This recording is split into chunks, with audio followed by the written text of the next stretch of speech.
Good evening, good folks, and welcome to the City of Muskegon City Commission General Session for this Tuesday, April 22nd. Happy Earth Day, y'all. And we have various different public comment periods, one of which is at the beginning of our meeting or towards the beginning of our meeting, and that's on any agenda items. We have a public comment period at the end of the meeting, and that's on anything you wish to share with the City Commission. During either of those periods, we will accept phone-in comment as well. So if you're not here in person or able to join us here, you can watch by live stream and phone in. At the time that we're doing public comment, there will be a phone number scrolling at the bottom of your screen to call in. I'll give you that number now, just so it's ready, but do not call right this moment. That number is 231-724-6721. Whether you're giving comment in person or by phone, you'll have up to 3 minutes to provide your remarks. Note, I do encourage you to complete a public comment form at the back of the room. If you're here with us, please provide your name and home address. I will not be sharing your home address or asking you to announce it. That is for our record. So if you complete that public comment form and get that to our city clerk at the end of this dais over here, that would be appreciated. And when you phone in, I'll ask, which neighborhood you might be calling from, or other city, township, or village. All right, before we get on with the business of our meeting, we will have prayer followed by the Pledge of Allegiance. We're going to be led in prayer by Pastor Rob Renberg from Anchor Point Bible Church. If you wish to join us in the prayer and or the Pledge of Allegiance, I ask that you stand if you're so capable of doing so.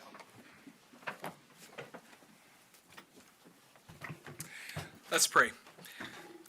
Almighty God and Heavenly Father, we do thank you, especially coming off of this very important week in the past and the glories of Easter morning, where we celebrate the resurrection of your Son, the Lord Jesus Christ. I thank you for the hard work and dedication of this team and all those who are involved in getting this meeting ready to go, but also for the comments that will be shared today. I pray they would be done in a spirit of unity and peace. And I pray for wisdom and guidance as they take up the matters that are important to us in our community. So, Lord, we commit this now to you in the name of our Lord and Savior, Jesus Christ. Amen. I pledge allegiance to the flag of the United States of America and to the republic for which it stands, one nation, under God, indivisible, with liberty and justice for all. Thank you, Pastor. May we have roll call, please? Commissioner Cochin? Here. Vice Mayor St. Clair? Here. Mayor Johnson? Here. Commissioner Kilgo? Here. Commissioner Keener? Here. Commissioner German? Here. Commissioner Gorman? Absent.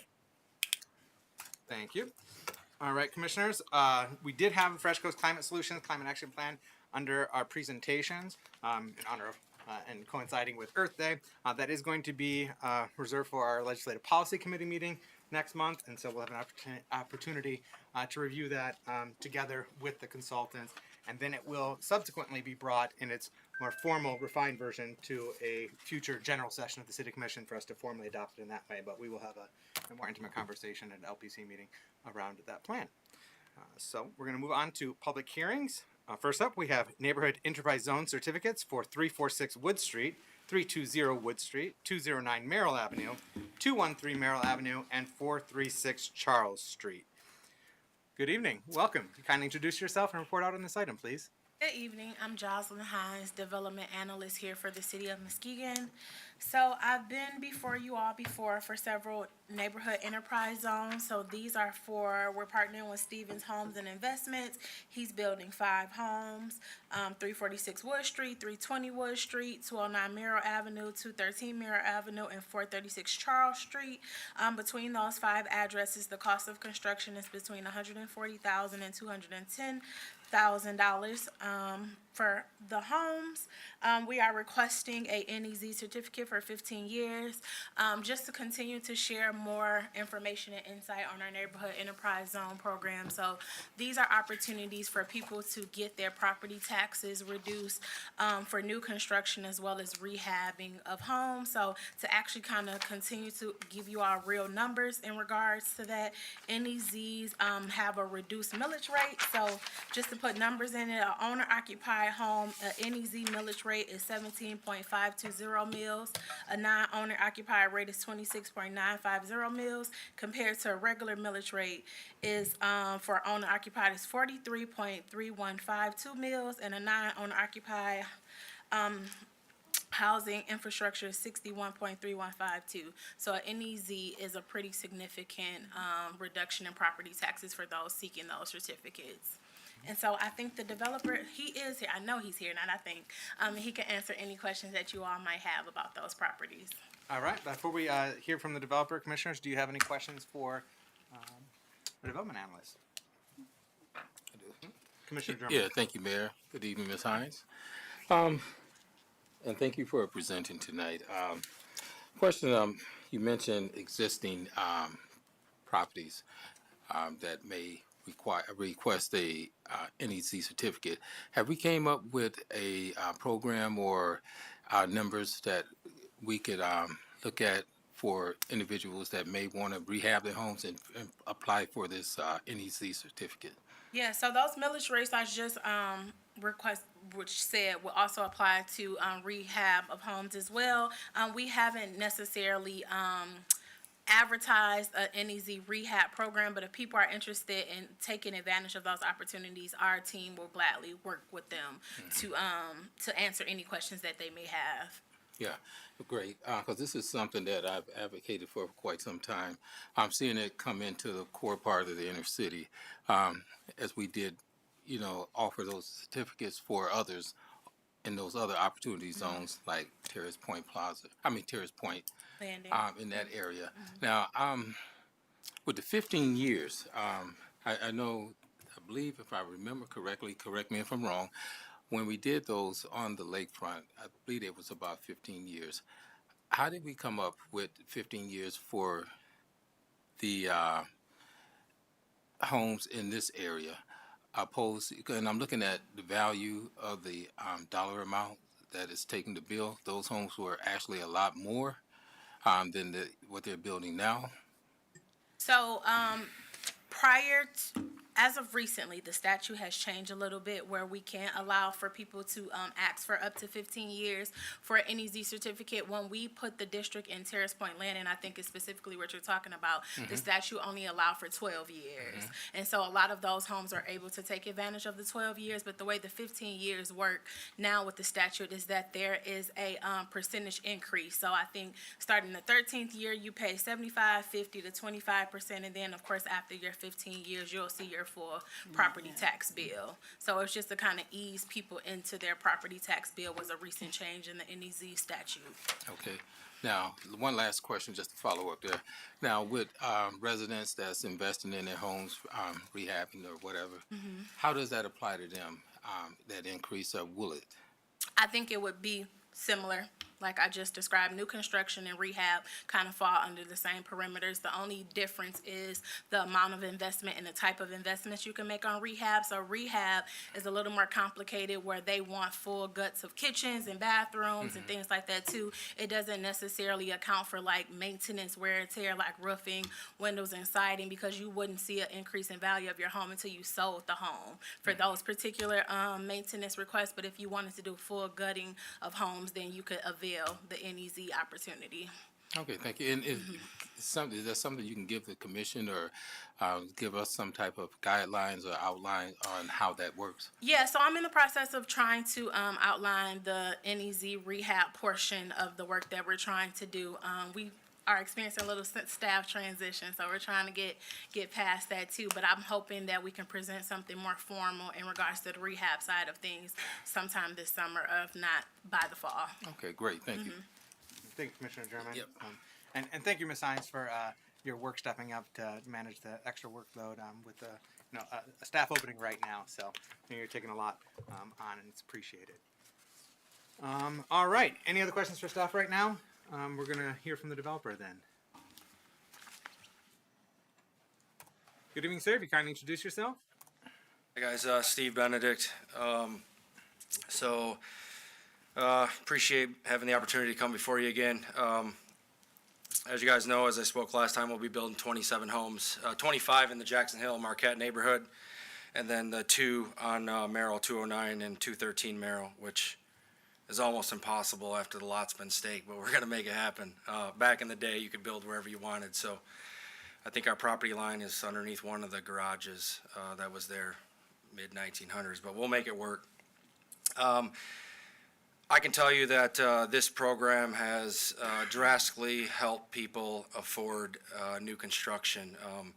So to put into perspective, they're saving about between $300 and $400 a month on their payment over a 15-year period. So without that, a lot of these people wouldn't be able to qualify. As I stood up here before, when we talked about bringing Marquette and Jackson Hill into this, you could have bought a house in Fruitport and paid $50,000 more in Fruitport and had the same payment as the city of Muskegon because the taxes were that much cheaper. So, the purchase price from our homes I discussed before are anywhere from $225 to we're actually going to bring one on market. I'm kind of crazy for doing this, but it'll be $375, but it will be 3,100 square feet. So we're going to see if Marquette can hold 3,100 square feet. That'll be on Mary. It's already framed. That one was approved at a couple meetings ago. So all these range from 888 square feet to now 3,100 square feet. This is our third summer up there. And this is our first year doing this program, and I can tell you it's gained a lot of traction up there. Excellent. Commissioners, do you have any questions for Mr. Benedict? Commissioner German. Yes, thank you, Mayor. Good evening, Mr. Benedict. How you doing, Mr. Chairman? Good seeing you. Thank you. Thank you for being here tonight. Yeah, a lot of these homes that I'm seeing, and I'm seeing your signs, and you're actually quite busy. Yeah. And I did some riding around in some of the areas that I reside over, like the Jackson Hill, Nelson neighborhood. And these homes that you're building now, are the requests for them from most of the citizens here in the city of Muskegon, because we do have a homeless problem, of course. as you Yeah, know. I shared this information. I believe I shared it with Jake last year when we did 22 homes. Only one person moved inside of Muskegon County. So it was a lot of Grand Rapids people moving here and a lot of Ottawa County people moving here. So last year of 22 homes, only one person moved inside of Muskegon County, and she came out of Muskegon Heights. Okay, yeah. And that concerns me because we have a huge population here. I agree. And that's what I'm saying. Now, making these houses more affordable, there seems to be a gap somewhere where people here that's living in the city of Muskegon, that's homeless or having hardship, can't afford a lot of these homes, or not able to get these homes. So, Yeah, and not, I guess to piggyback on that, I think everyone could have afforded a home when the interest rate was 3%. yeah. I can't live in the home I live in if I didn't have a 2.5% interest rate. I can stand here and tell you that. I was blessed to be able to buy where I bought because of 2.5%. Yeah. I can't imagine paying 6 or 7% today. Right. So yes, payments are 3 times as much. exactly. Something to But think building costs, as you know, and some of the projects the cities have done have tripled. about. Yeah. Labor's tripled. Everything's gone up. All right. Thank you. Yes. Thank you, Commissioner German.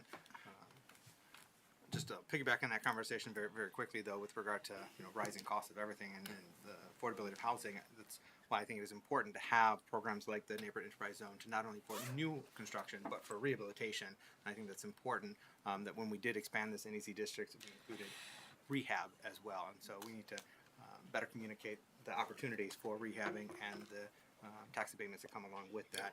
That's why I also think it was very important that our city took on that very meaningful zoning reform, so that we can create more housing options and reduce flexibility and reduce the cost to construct in our community, because we are very concerned about that upward pressure on housing prices. Commissioner Kilgo and then Commissioner Cochin. Thank you. Mr. Benedict, thank you for being here this evening. I know we spoke last year, and you had made a comment. You were done building in the city of Muskegon. Yeah. And I am just really glad to see you continue to build in the city of Muskegon. I know that we're working internally to make sure that Safe Build has consistent processes to make it easy for builders to do what they have to do and do what they're supposed to do. But also the investment that you're making. Because I'm in real estate, I understand that we have houses at every price point level. So there are some houses that are brand new construction, which our internal team here worked doing some infill houses, new construction for 130, 150,000. There's some market rate houses out there for 180, 200, 220. Prices are going to vary at all levels, but by you building these particular homes that are in this price point, maybe there are some people that are in that 180 range and they move up and they're in that 230 range. And now their house for 180 goes on the market, and someone that's in a $100,000 house moves into their house. So it is a cycle that we have to continue to provide housing. Maybe not every house that you build will be a Muskegon resident. One thing I'm working on with Jake's team, we had a conversation about it, is getting some consistent education here so we can educate people on the steps that they have to take to become homeowners. Yes. So some first-time homeowners programs.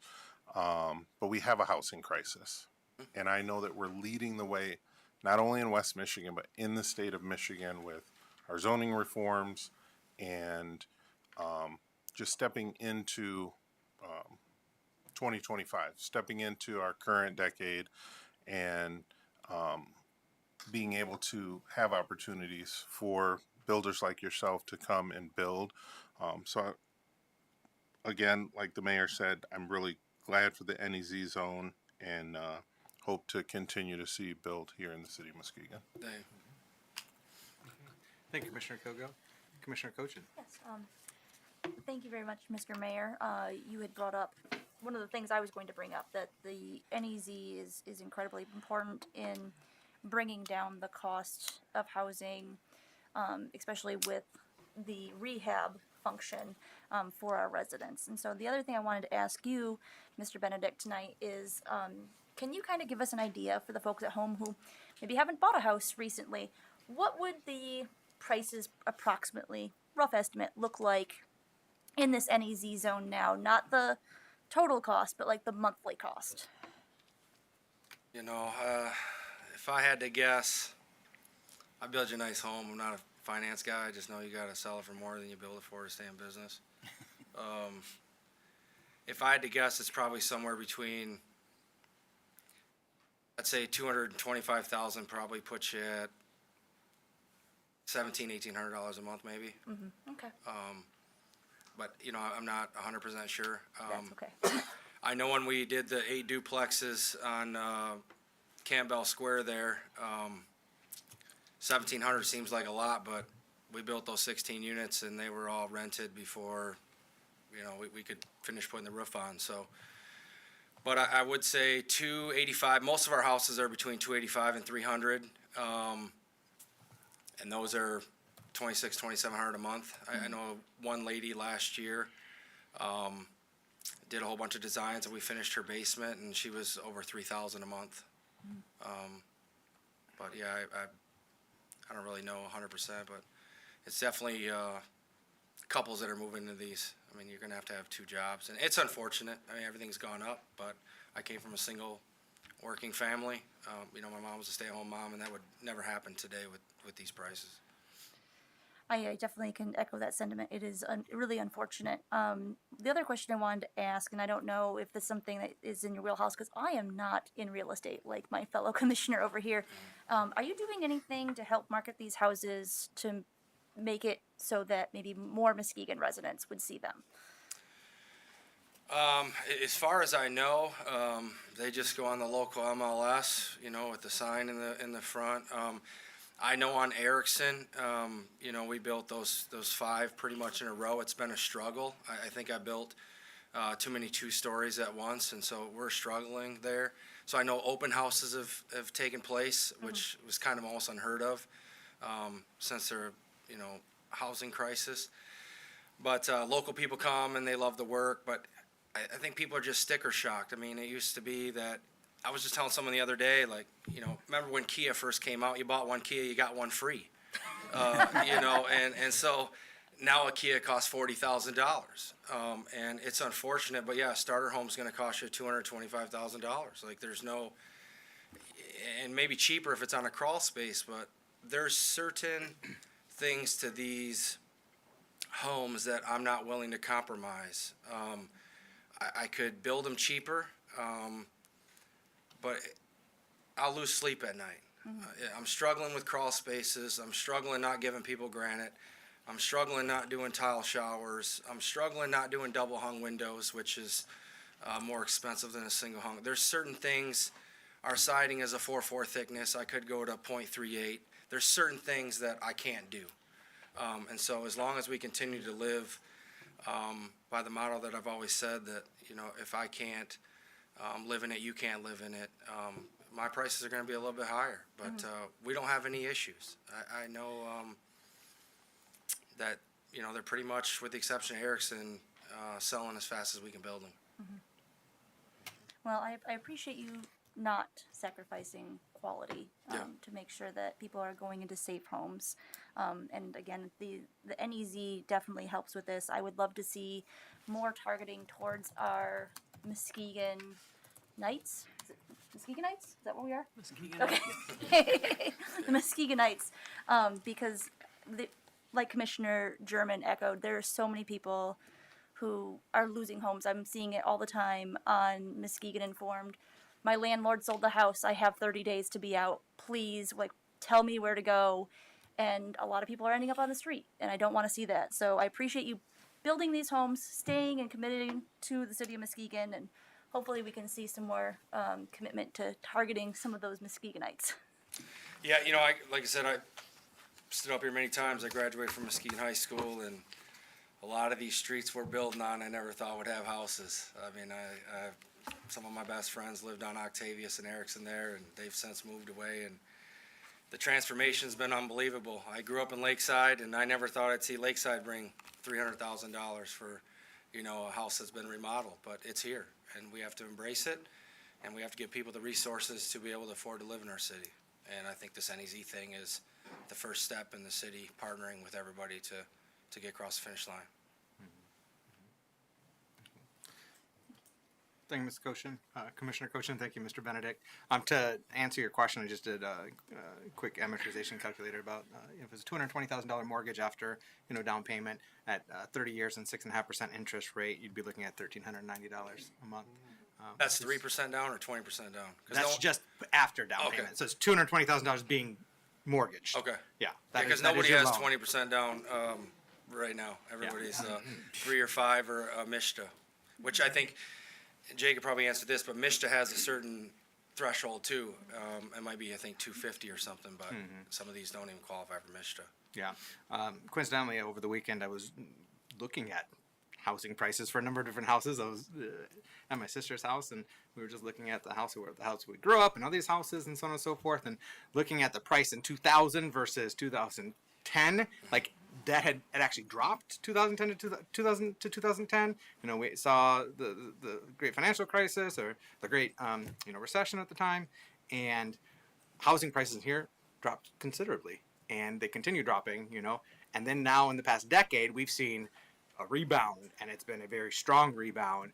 But at the same time, our community and cost of living here is still relatively less expensive than elsewhere in the state and elsewhere in the country, and so people are gravitating and attracted to our high quality of living here and the amazing, you know, resources and assets that we have here, and still relatively inexpensive. It feels very expensive for us who grew up here and live here, and like, wow, this is getting crazy and out of hand.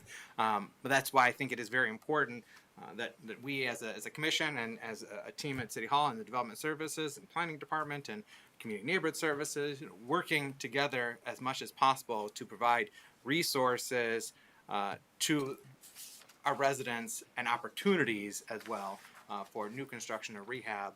And with regard to the NEZ, the possibility, and maybe you want to get into this as well, Mr. Benedict, but helping our residents who own their homes and properties look at adding accessory dwelling units on their property. And helping them construct that and understand the process to go through that, whether it's tapping the existing equity that they have to build an ADU that they can then rent out, and now creating a new income stream. So not only they're expanding their equity, but they're getting income and getting to that multi-generational wealth that we've been talking about so often here in the city. But maybe that's another business venture to work on ADUs, and I think that could fall under NEZ as well. I'm not sure if that'd be rehab or new construction for ADU, but probably new construction, but I'm not certain. So Yeah, I something think, to look into. I think the reason why landlords are exiting and you're gonna struggle with the ADU thing, and I don't wanna be negative about this, but I'm preaching to the wrong commission, but until the legal system changes here in Muskegon County, the landlord's backs are against the wall. I own rentals complexes in 5 different counties, and Muskegon is the hardest county by far to get rid of somebody, regardless of how far they're behind and complied with their lease and everything. It is, when you see some of these judgments come across your Zoom hearing, $6,000-$7,000, and their rent's only $800 a month, it takes you that long to get through the process and everything. It's just a lot different in Kent and Ottawa County, and, until some things change, you're gonna continue to see landlords, including myself. I'm not gonna sit here and say, I'm exiting Muskegon, and it's because of what is across the street, and it's unfortunate. At one time, I think we had almost 225 doors here in Muskegon, and we're under 20. And it's because of what's across the street. We're going to have that conversation another time with regard to rentals. Yep. All right.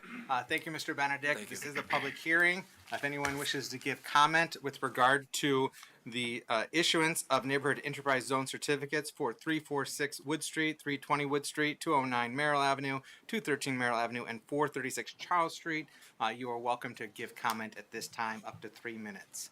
Is there anyone in the audience that wishes to give comment as part of this NEZ public hearing? If not, I'm going to go to the phones. That number is 231-724-6721. This is a public hearing specifically with regard to the issuance of NEZ certificates for properties on Wood Street, Merrill, and Charles.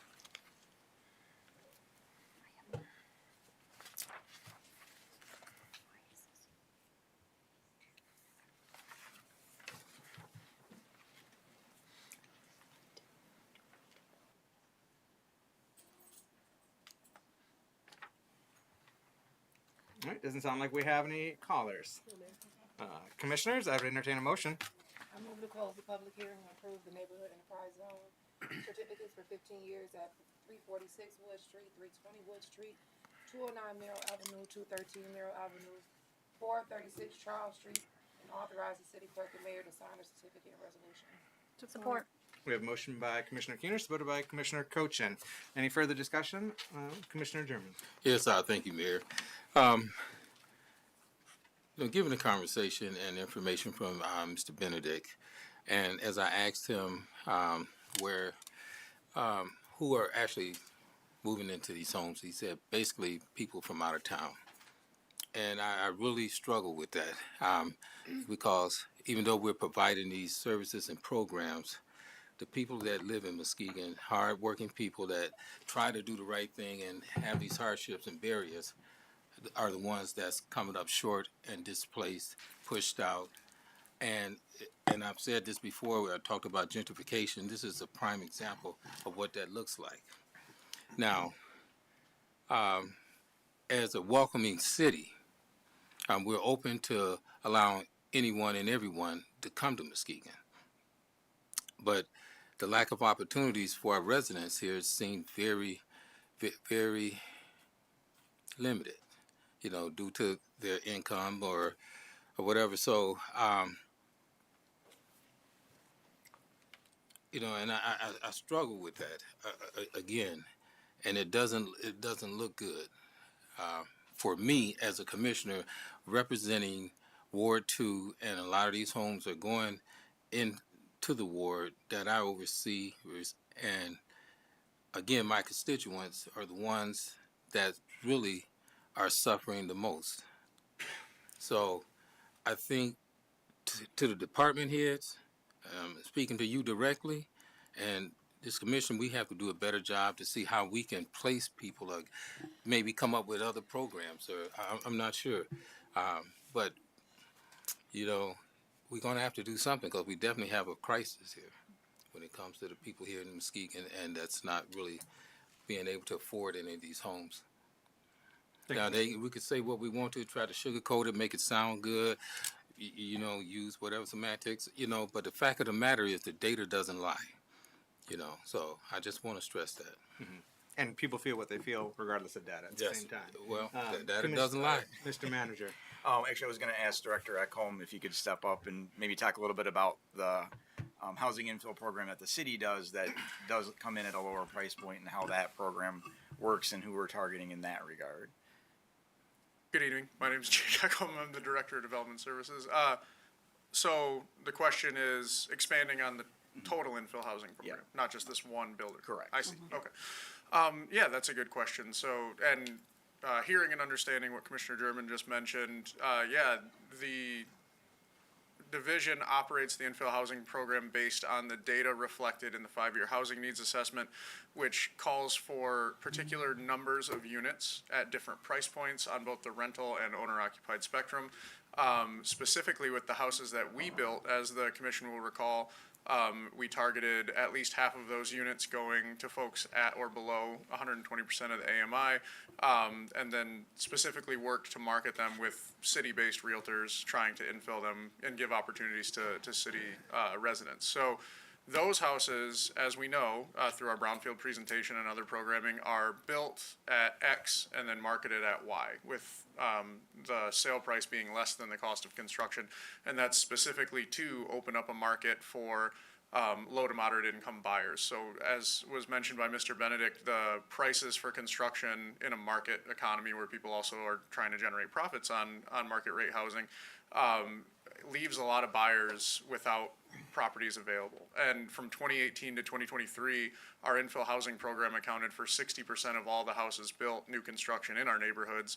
And if you look at the 40% that were built, not on city lots, not by the city itself, the majority of those were waterfront properties, single large lots where a private owner built a custom home. There really would not be a working class, middle class, new construction market in the city were it not for that infill housing program. And I think it's important to mention that while we do have builders that buy our lots and build what we would call market rate homes for our market, so the stuff Mr. Benedict is building, those lots are included in our scattered site brownfield program, and they help us effectively subsidize the homes that we build and then sell at a loss. So as an example, Commissioner German, 2 houses are built. One is built by the city for $225 and then marketed at $165 and sold, and therefore takes that loss. A private builder in this, we'll say in the same ward, builds a private build at $225, same house, same floor plan, builds it at the same price, and sells it for $265. So there's a $100,000 difference in the sale of those homes, but they're both paying taxes relative to their sale price, and they're both in our scattered site brownfield. The difference is the city has costs and takes losses on the one that we've kept affordable for the folks that are here, and we have no costs into that market rate home. That market rate home's taxes now go into the same brownfield plan amendment as the subsidized home and help the city recoup the costs from building that and taking that loss.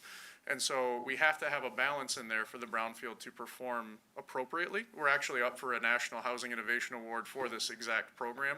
And the reason that those market rate units are essential, and I'm not discounting or ignoring anything you just said about whether or not out of town folks should be buying houses, or whether or not, you know, we're seeing market economic gentrification in our neighborhoods. I think growth in the housing market from a price point status and a lack of inventory makes that effectively unavoidable. The question is to what role we play to provide housing at price points people can attain. And that's where the 42 homes that we built in the last 2 years come into play.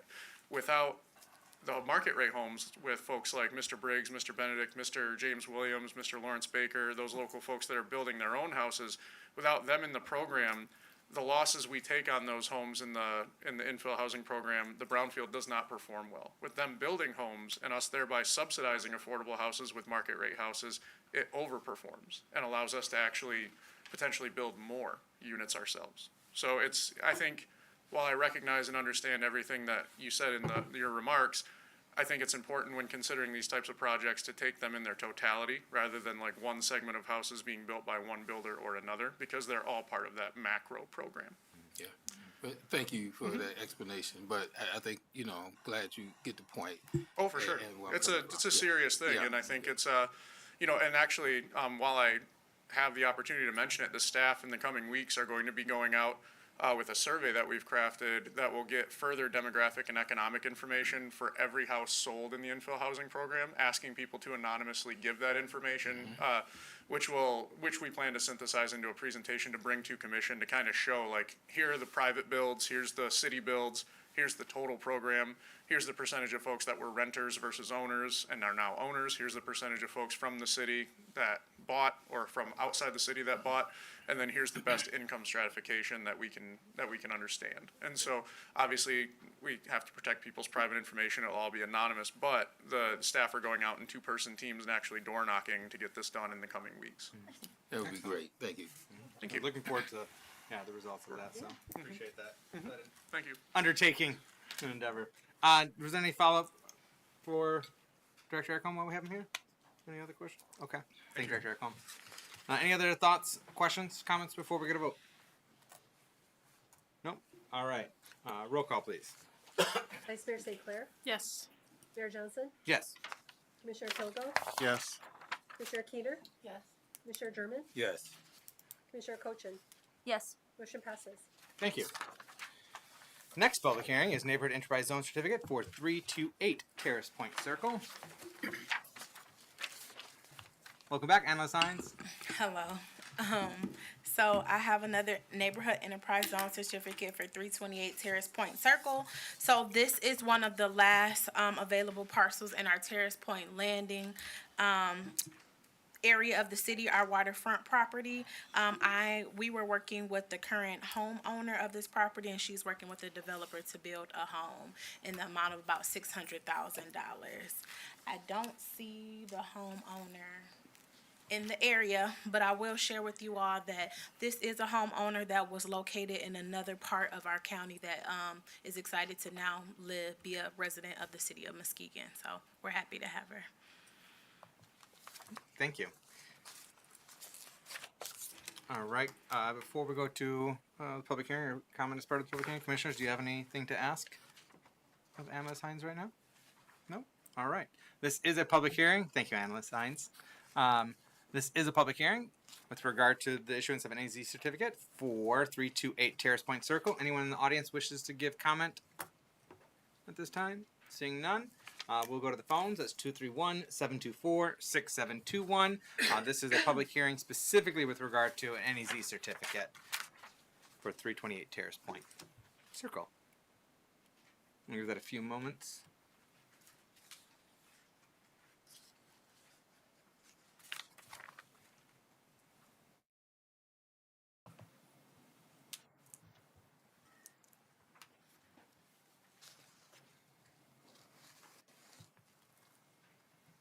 Doesn't sound like we have any callers. Commissioners, I would entertain a motion. I move to close the public hearing and approve the neighborhood enterprise zone certificate for 12 years at 328 Terrace Point Circle and authorize the city clerk and mayor to sign the certificate and resolution. Support. We have a motion by Commissioner Keener, supported by Vice Mayor St. Clair. Anything to ask or add before we go to vote? Commissioner German. Yes. Thank you, Mayor. Looking at the cost of the construction for this home, and this is the prime example of what I was talking about. We're looking at a 12-year NEZ certificate.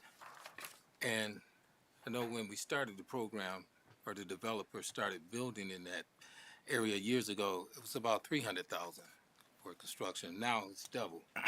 So this is, you know, what I'm saying. Everyone can afford definitely to live in an area in this part of Muskegon. For anyone that chooses to live there and can afford it, hey, that's great. But at the same time, I think you see the gap there between those who have and have not. And this is a prime example of what I've been talking about as we continue to build and allow developers to come in.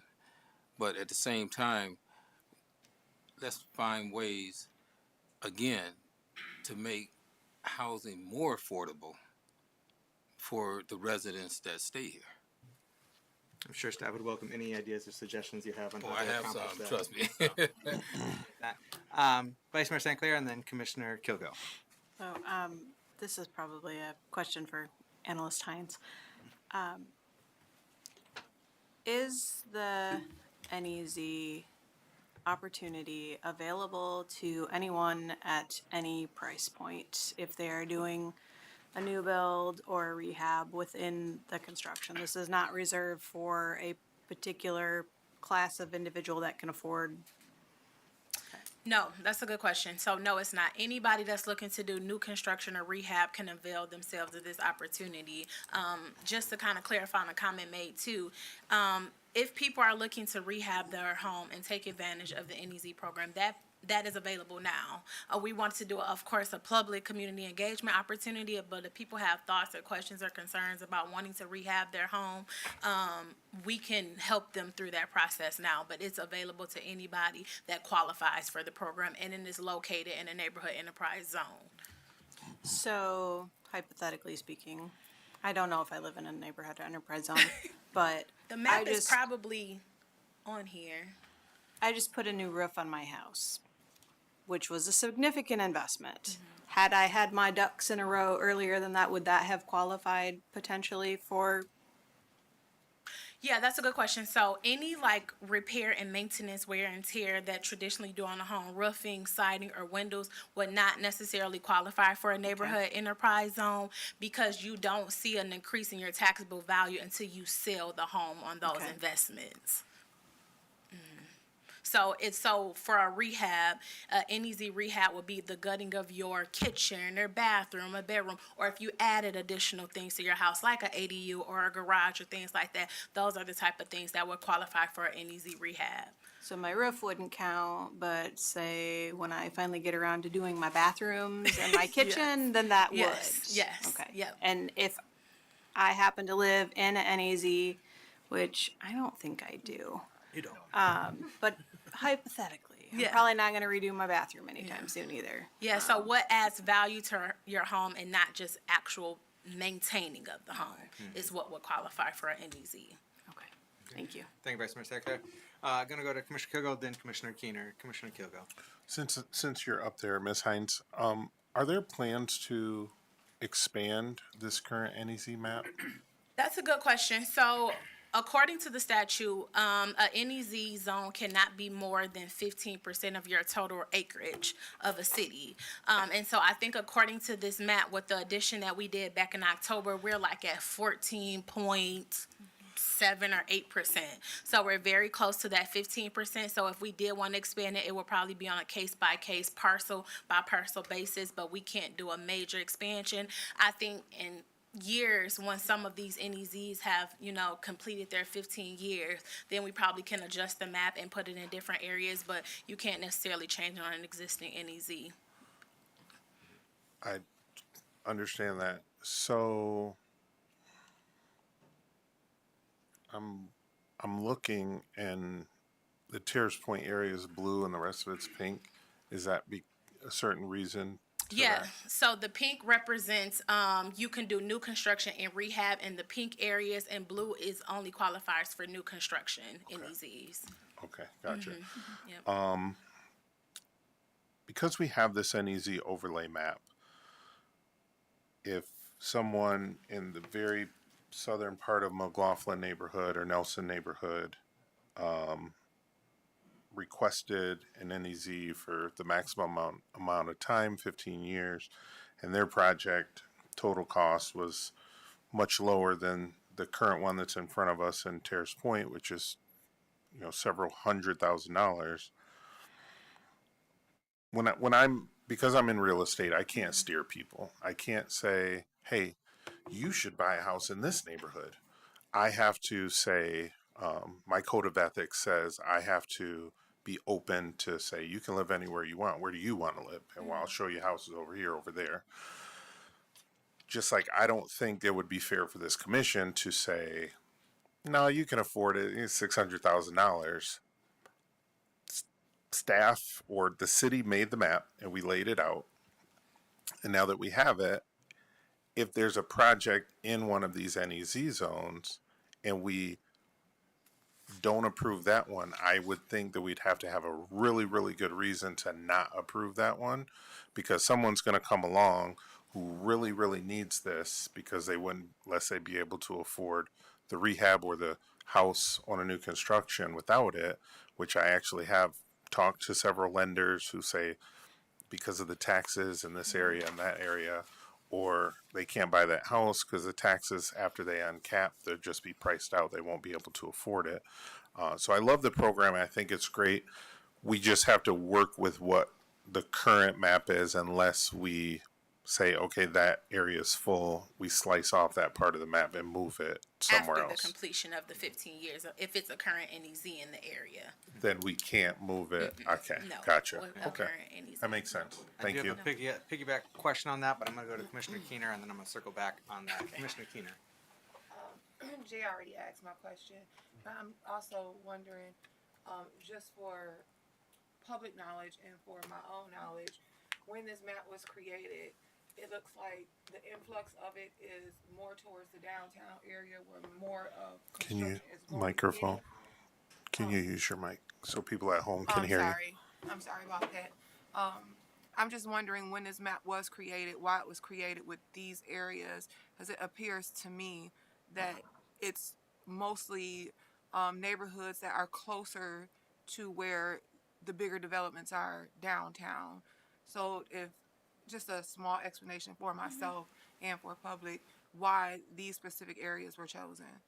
Yeah, so prior to us expanding the NEZ map, a lot of the concentration, as we all probably know, downtown didn't have a lot of housing opportunities, right? And so a lot of the concentration of the NEZ map was to encourage more development in those downtown areas. As we're seeing those developments in that area, we adjusted to map to kind of coincide with more of our inner cities to give an opportunity for Jackson Hill and Marquette and Angel and McLaughlin to avail themselves of opportunities to see some well-needed investment in those areas. Of course, we can't cover all aspects of the city because of that 15% obligation that we're committed to, but we did try to cover the areas where A, we wanted to see further investments, and B, where there was a lot of city vacant lots that we know can avail themselves of the program. Yeah, because like in Sheldon Park, you won't see a lot of vacancies and things like that too. So we wanted to put it in areas where we know there were opportunities to actually build.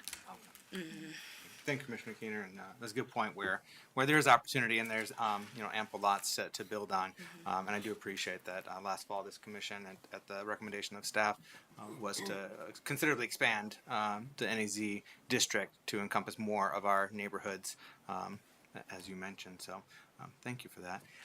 It was mentioned that there's a 15% cap on the acreage that our city can be in an NEZ district, and you mentioned that it can't be shifted if a property is in an NEZ district.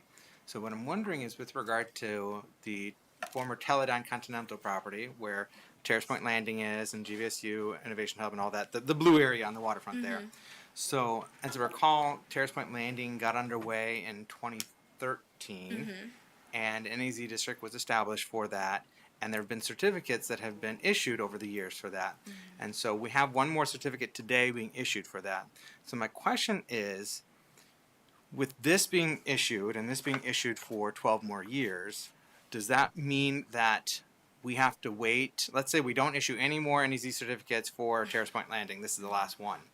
Do we have to wait 12 years to shift that district entirely, or is it we have to wait 12 years before we can take that one parcel out of the NEZ district? Maybe you don't have the answer right now, and that's perfectly fine. But I just wanted to express, what my thinking is, and I'd welcome answers and insights into that, because perhaps maybe this can be revisited, because perhaps this commission does want to say, we don't want to issue any more NEZ certificates over in that district. That was established 13 years or 12 years ago, and we want to sunset that. And so that may just be a conversation for another meeting, but I wanted to put that on your mind. Yeah, I think it's a good question too. I think originally when that district was established, the district covered the whole entire area. So I think maybe the district and the zone would have to be adjusted. So it may be a little more complicated, but we can definitely do further research to get an answer. But I see where you're coming from with that, but it just might be complicated because it's benefiting from it being in that particular district, that parcel is. Okay. Thank you, Ms. Hines. Something for us to research and explore. Appreciate it. Any other questions or comments before we go to vote? No? All right. Roll call, please. Mayor Johnson, Yes. Commissioner Kilduff, Point of information, Jocelyn, Ms. Hines, I'm sorry.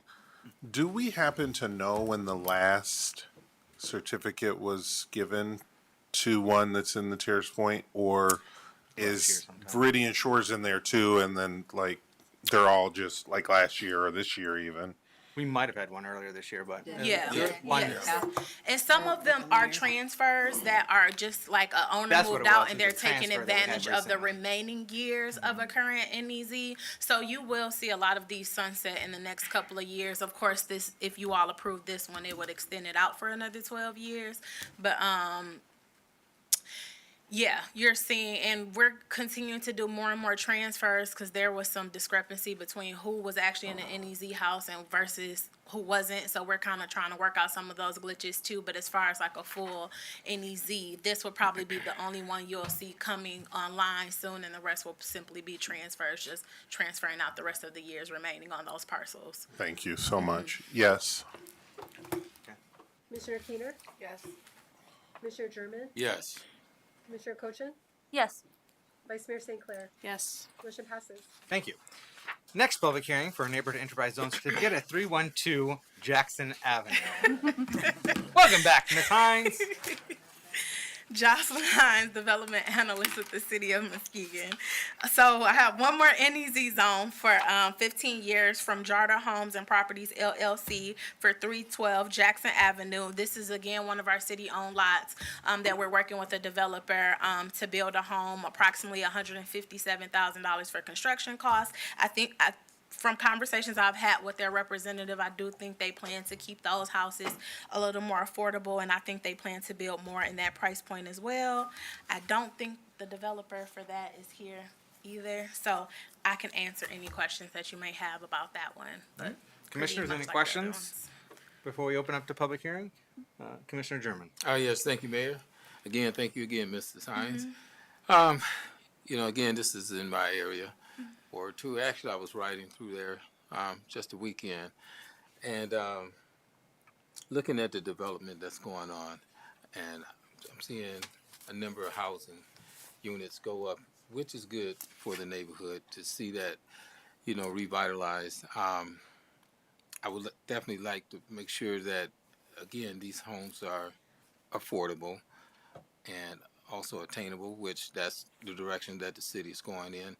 So probably another question that I would have for Director Vanderhyde is, now that we're building all these homes, the infrastructure and things like that, looking at the streets and the roads would be essential to look at having that done as well.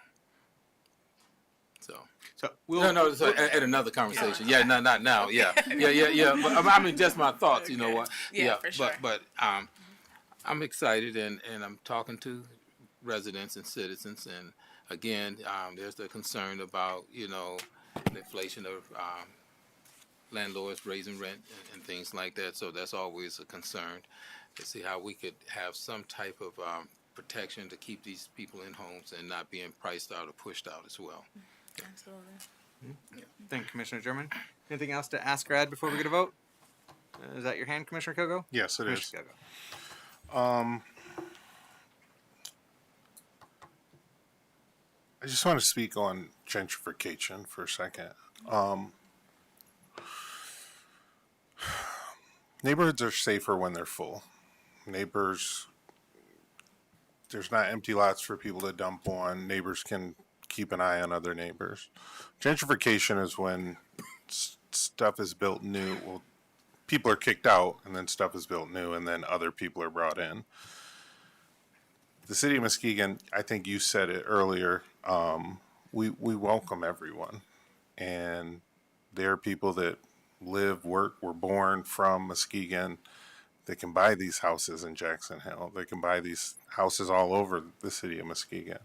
Some of our Muskegon residents, we need resources. We need education resources so that they can learn how to sit with a professional and get pre-approved and buy. Because, to correct you, Mr. Mayor, a $220,000 house on a mortgage calculator with all of the closing fees, 5% down, is about $1,729 a month.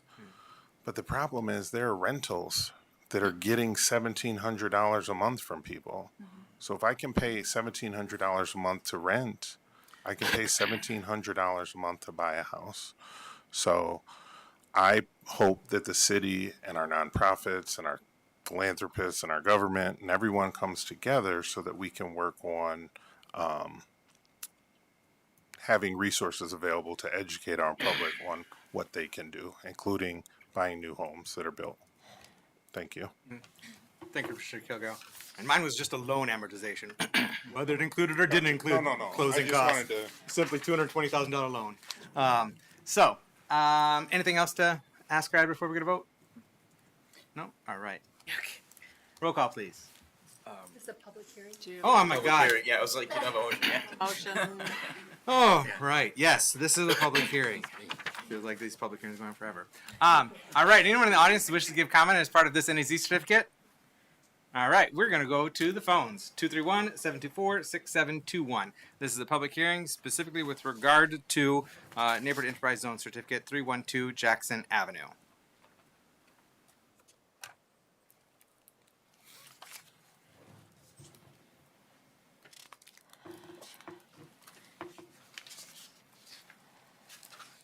All right, does that sound like we have any callers for this public hearing? Now, commissioners, I would entertain a motion so that we can vote to proceed. I move to close the public hearing and approve the Neighborhood Enterprise Zone certificate for 15 years at 312 Jackson Avenue, and authorize the city clerk and mayor to sign the certificate and resolution. Support. All right, we have a motion by Commissioner Cochin, supported by, I don't know if that was Commissioner Gorman or Keener. Keener. Anything final to ask Brad before we go to roll call now? Nope. All right. Roll call, please. Commissioner Kilgo, Yes. Commissioner Keener, Yes. Commissioner German, Yes. Commissioner Gorman, Commissioner Cochin, Yes. Vice Mayor St. Clair, Yes. Mayor Johnson. Yes. Motion passes. Thank you. All right, next up we have federal, state, county officials update. We don't have anyone scheduled, but is there a federal, state, or county official in the audience that wishes to give us an update?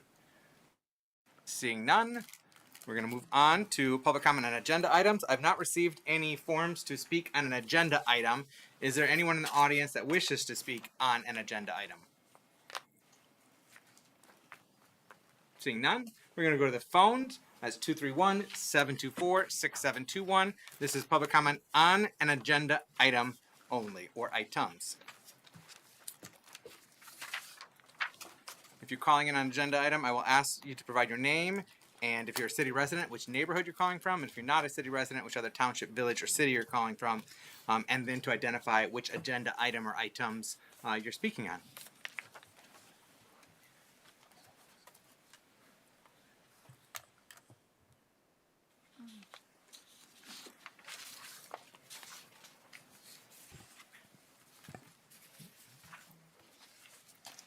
No takers? All right. We're going to move on to the consent agenda, commissioners.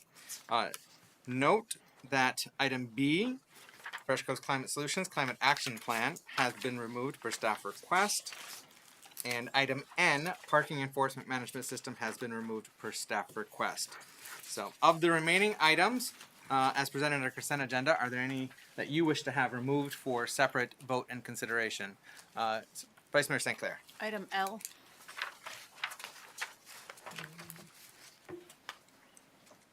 Okay. Commissioner Cochin? Item J.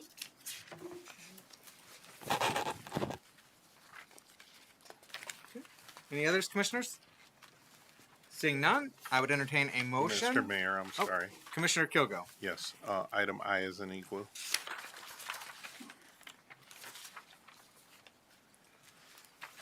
Right. So I've got items I, J, and L. Any others? Nope. Seeing no others, commissioners, I would entertain a motion to accept and adopt the consent agenda as presented, minus items I, J, and L. So move. We have a motion by Commissioner German, supported by Commissioner Keener. If there's no discussion, roll call, please. Commissioner Keener, Yes. Commissioner German, Yes. Commissioner Gorman, Yes. Commissioner Cochin? Yes. Vice Mayor St. Clair? Yes. Mayor Johnson? Yes. Commissioner Kilgo? Yes. Motion passes. Thank you. First item I, contract award for Amity Street extra work. Commissioner Kilgo. I move to authorize staff to enter into a contract with Elan Corporation in the amount of $141,863.92 for the reconstruction of Amity Street from the bridge to Fork. Support. We have a motion by Commissioner Kilgo, supported by Vice Mayor St. Clair. Good evening, sir. If you'd kindly introduce yourself and please report out on this item. Thank you. Good evening, Mayor and Commissioners. My name is Dan Vanderhyde. I'm the Director of Public Works for the city. This is an item for work associated with the Amity Bridge replacement. Just east of the bridge replacement, there's a small section of Amity Street that will be remaining once the bridge work is complete. We spoke with MDOT about including that work in the bridge contract. Unfortunately, due to the funding, we're not able to do that. So this is a request to hire the same contractor that is working on the bridge project locally, just under a contract with the city, in order to have them rebuild that small section. There's a number of good reasons to do that. First of all, Amity Street, west of Getty, was rebuilt within the last 5 years, and this would be just a small few 100-foot section. Amity Street, west of Wood, that would be the only piece that is not rebuilt. Due to the upcoming Apple Avenue project that MDOT is planning next year, we anticipate that some of the local traffic during the construction process may use Amity in order to get to their home in the neighborhood. And so it will see likely a little bit more traffic during that construction project. And we expect also that we'll be able to replace a few more lead service lines with this work and fix some drainage issues. Thank you, Director Vanderhyde. Commissioner Kilgo. Thank you. I think that you answered some of my questions, Director. I was going to ask about our work under the ground. Like, are we doing stuff since they're taking, since they'll be doing work and taking some of the road out? Are we doing things under the ground like lead service? And then the other part of my question was, because of the proposed Apple Avenue construction and redesign, more people may be using Amity. So as far as its width, is it going to be a regular 2-lane when they put the road part in? Not that the bridge wasn't 2-lane, but it was a narrower bridge than normal. That'll be a regular 2-lane street then? Yes. Okay. I don't think I have any other questions. I know that there's planning on total maybe over 95 units or so in the apartments that they're building right there. So there definitely may be increased traffic. So getting this done before the construction of that's done, I think is going to be good. Thank you, Commissioner Nothing Kilgo. further. Thank you. Vice Mayor St. Clair, anything to add? Commissioners, anything to ask or add? Commissioner German. Yes, thank you, Mayor. Thank you, Director Vanderhyde. I'm familiar with the project and what's going on in that area because that's part of the area in Angel that I oversee. It's good to see the development over there, those 3 units, and that road and that bridge once completed. It would be a great addition to that area. So I'm definitely in favor of supporting this. Thank you. Thank you, Commissioner German. Yep. Anything else to ask or add before we get a vote? No? All right, roll call, please. Commissioner German? Yes. Commissioner Gorman? Yes. Commissioner Cochin? Yes. Vice Mayor St. Clair? Yes. Mayor Johnson? Yes. Commissioner Kilgo? Yes. Commissioner Keener? Yes. Motion passes. All right, thank you. Next up, special event policy update. Commissioner Cochin. Thank you. I move to approve the proposed addition to the special event policy to not allow a food vendor to be placed within 20 feet of a restaurant's entrance door or service window. Support. We have a motion by Commissioner Cochin, supported by Commissioner Gorman. Good evening. Kindly introduce yourself and please report on this item.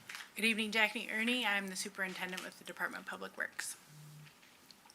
At a recent Legislative Policy Committee meeting, it was my understanding that there is a request to review the special event policy to not allow food vendors within so many feet of the restaurant during events. And so this was the first attempt at creating some language to meet the goals that the commission set forth. Thank you, Ms. Ernie. Commissioner Cochin? Yes, thank you. I wanted to touch base on this and kind of get like a visual for the folks at home and what this might look like. So Yeah.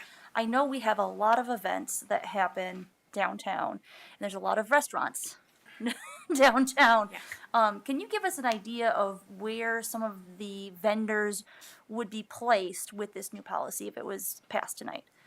Sure. So there are a lot of events. When I was reviewing the list of events, there's actually only 2 events currently that close the road that have food vendors. So when we're thinking about this, we're thinking about Rebel Road and the New Year's Eve ball drop are currently the 2 that are on Western. There's 3 other events that close roads that have food vendors, but they are up by Hackley Park. So therefore, they're not infringing on any restaurants. When I think the easiest visual would be Legends. Legends is a 40-foot wide approximately building, and so that would be the 20 feet from either side of their entrance. So no food vendors could be placed in front of a building as wide as Legends. And then, do you anticipate there being issues with a reduction of food vendors deciding not to to participate in these special events with this policy? I do not have any concerns. I think that there's still ample areas where food vendors could be placed with this type of language. I know initially there was consideration of creating like zones, only put vendors here and there, but as downtown changes, or as Lakeside maybe becomes more popular, or Pine Street becomes more popular, then we don't have language that would be inclusive for those areas. So I try to create language that we could apply throughout the city and that could be applied as downtown continually changes. And then the last question is, the language says food vendor. Can you explain for everybody what that would mean? Yeah, most of them are food trucks, but there are several food vendors that operate out of a tent. Okay. All right, that's all I had. I just wanted some clarifications. Thank you, Commissioner Cochin. And as was discussed at that Legislative Policy Committee meeting where we were evaluating this, and one of the ideas that was suggested was creating these designated areas of zones for the food vendors. And so I really appreciate what you are bringing forward here on the recommendation such that it can be applied universally across our city. And I think that's the better way to go. So I appreciate that. Commissioners, anything else to ask or add? Commissioner Keener and then Commissioner Jim. Oh, did Gorman? Did you have anything to ask or add? Yes. Commissioner Gorman? Yes, thank you.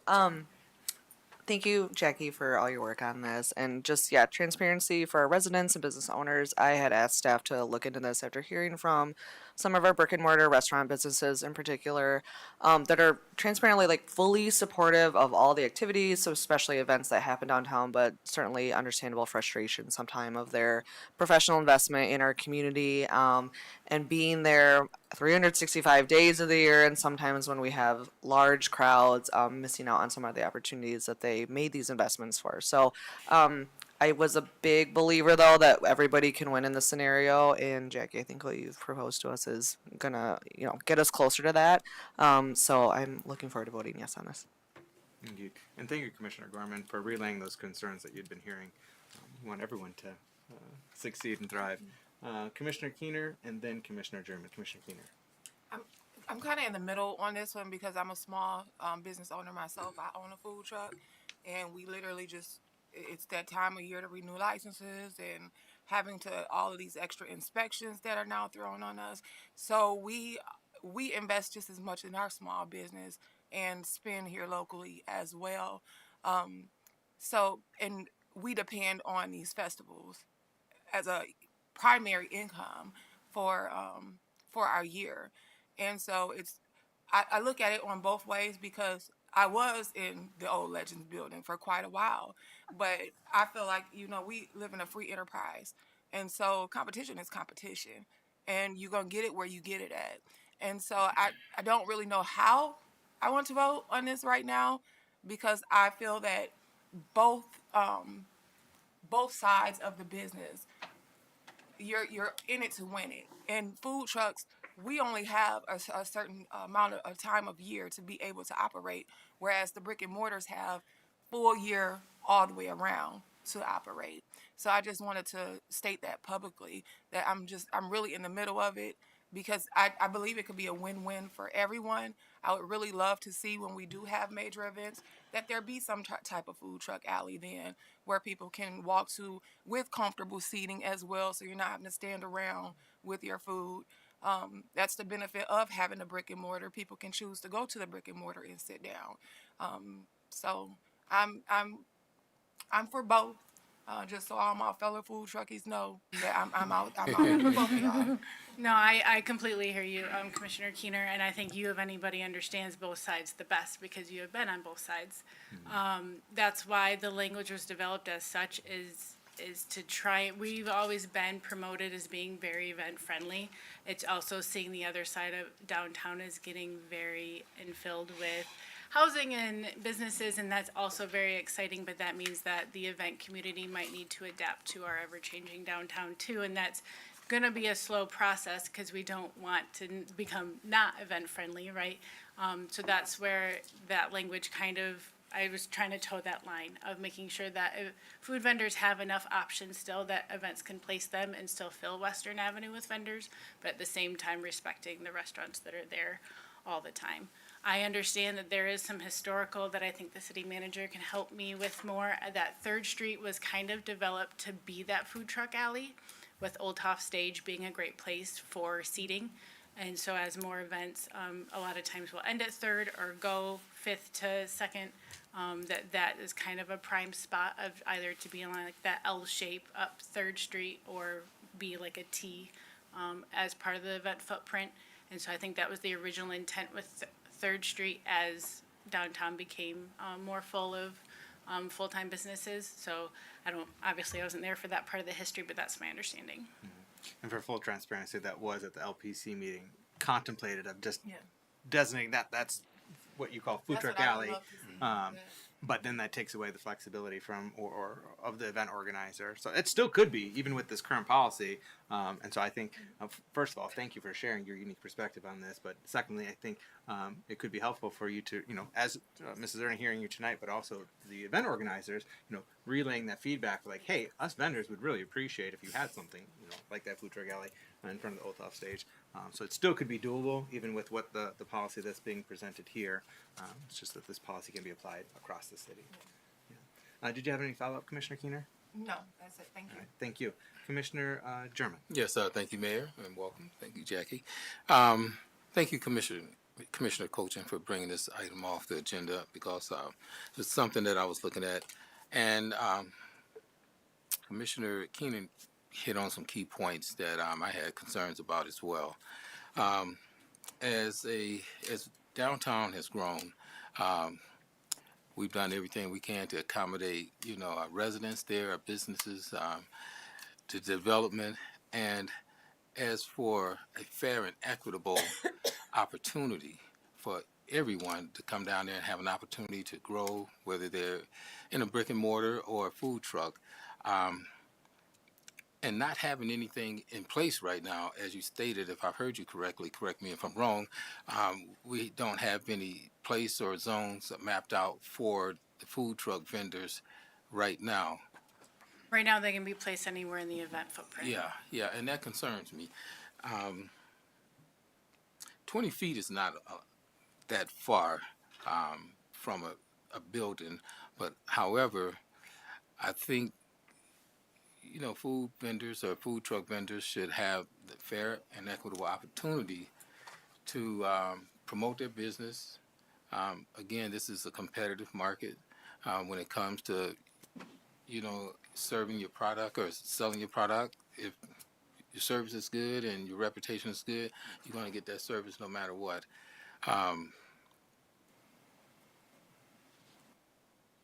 As for the policy, I just think right now I'm just not convinced that it's equitable and fair because there's not a designated area where these vendors are set up, or I don't see anything that's being presented because they can be put anywhere.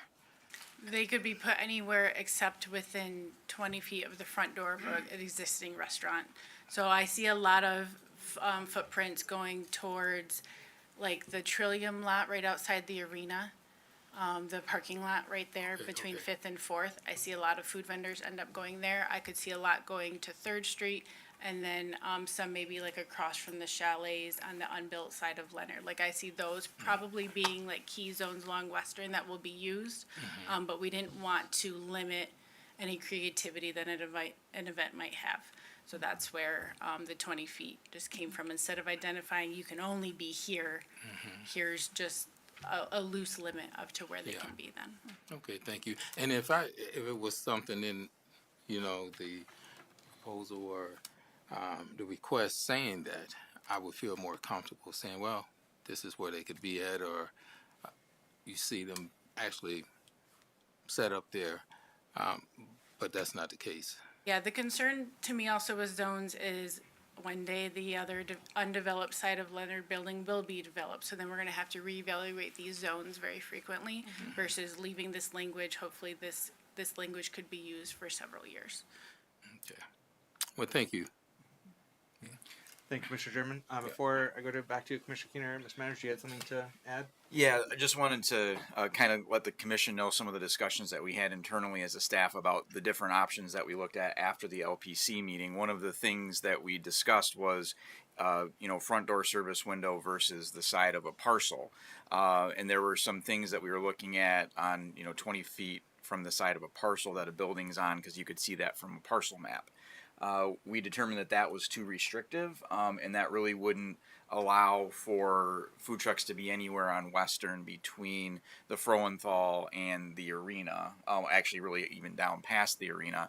And so trying to find that balance, that's how we came to the door and service window issue. And one of the things that this kind of grew out of was during the New Year's celebration this year, a food truck vendor, through no fault of their own, got put right in front of a service window for a brick and mortar restaurant that's there all year round.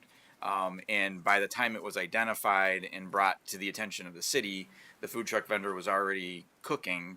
And once a food truck vendor's cooking, they can't really move because the product would become not usable. And so that's kind of where this discussion started on how do we find that balance there to make sure that the event still has the ability to do the event in the space that they're reserving, and the food truck vendors can be there. And this is only applicable to events. We have a completely another set of rules for food trucks that aren't associated with events, where they can and can't be. So that we did have a wide variety of discussions on what the right balance was, and I don't know that it'll ever be perfect, but to Ms. Ernie's point, the goal was to not have to keep coming back and tweaking it as we continue to get development throughout the community, which is everybody's goal. Thank you. I see hands up here. Can I come back to you, Commissioner Keener, so they have a first-time opportunity to speak? Vice Mayor St. Clair, then I'll go back to Commissioner Keener, then Commissioner Cochin, because you spoke at the very beginning, Yeah. right, as the motion. Yeah. Vice Mayor St. Clair. Can you talk a little bit about the process where food vendors are placed, what that looks like, who maps it out, who chooses where they go for an event? The special event application, during that process, they submit a site map, and if they don't, it's not approved until they provide a site map showing us the locations of each vendor.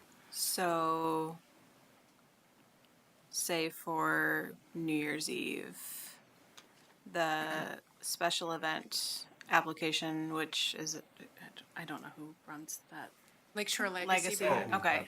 So they would need to choose where each food vendor went, submit that to you. You would look at it and say, yes, yes, yes, no, yes, and then they're good? Yes, So none of this is arbitrary. correct. Okay. And then I just wanted to clarify, and I think the city manager cleared that up. You're not saying that they cannot be within 20 feet of a brick and mortar. You're saying that they cannot be within 20 feet of this front door or serving window, so it can be offset.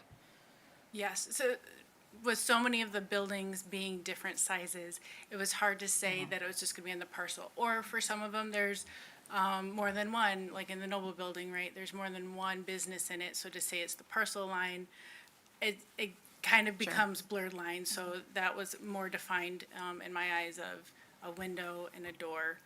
So, if I'm understanding this correctly, then you could have a food truck that is staggered with a brick and mortar business that just isn't covering the front door.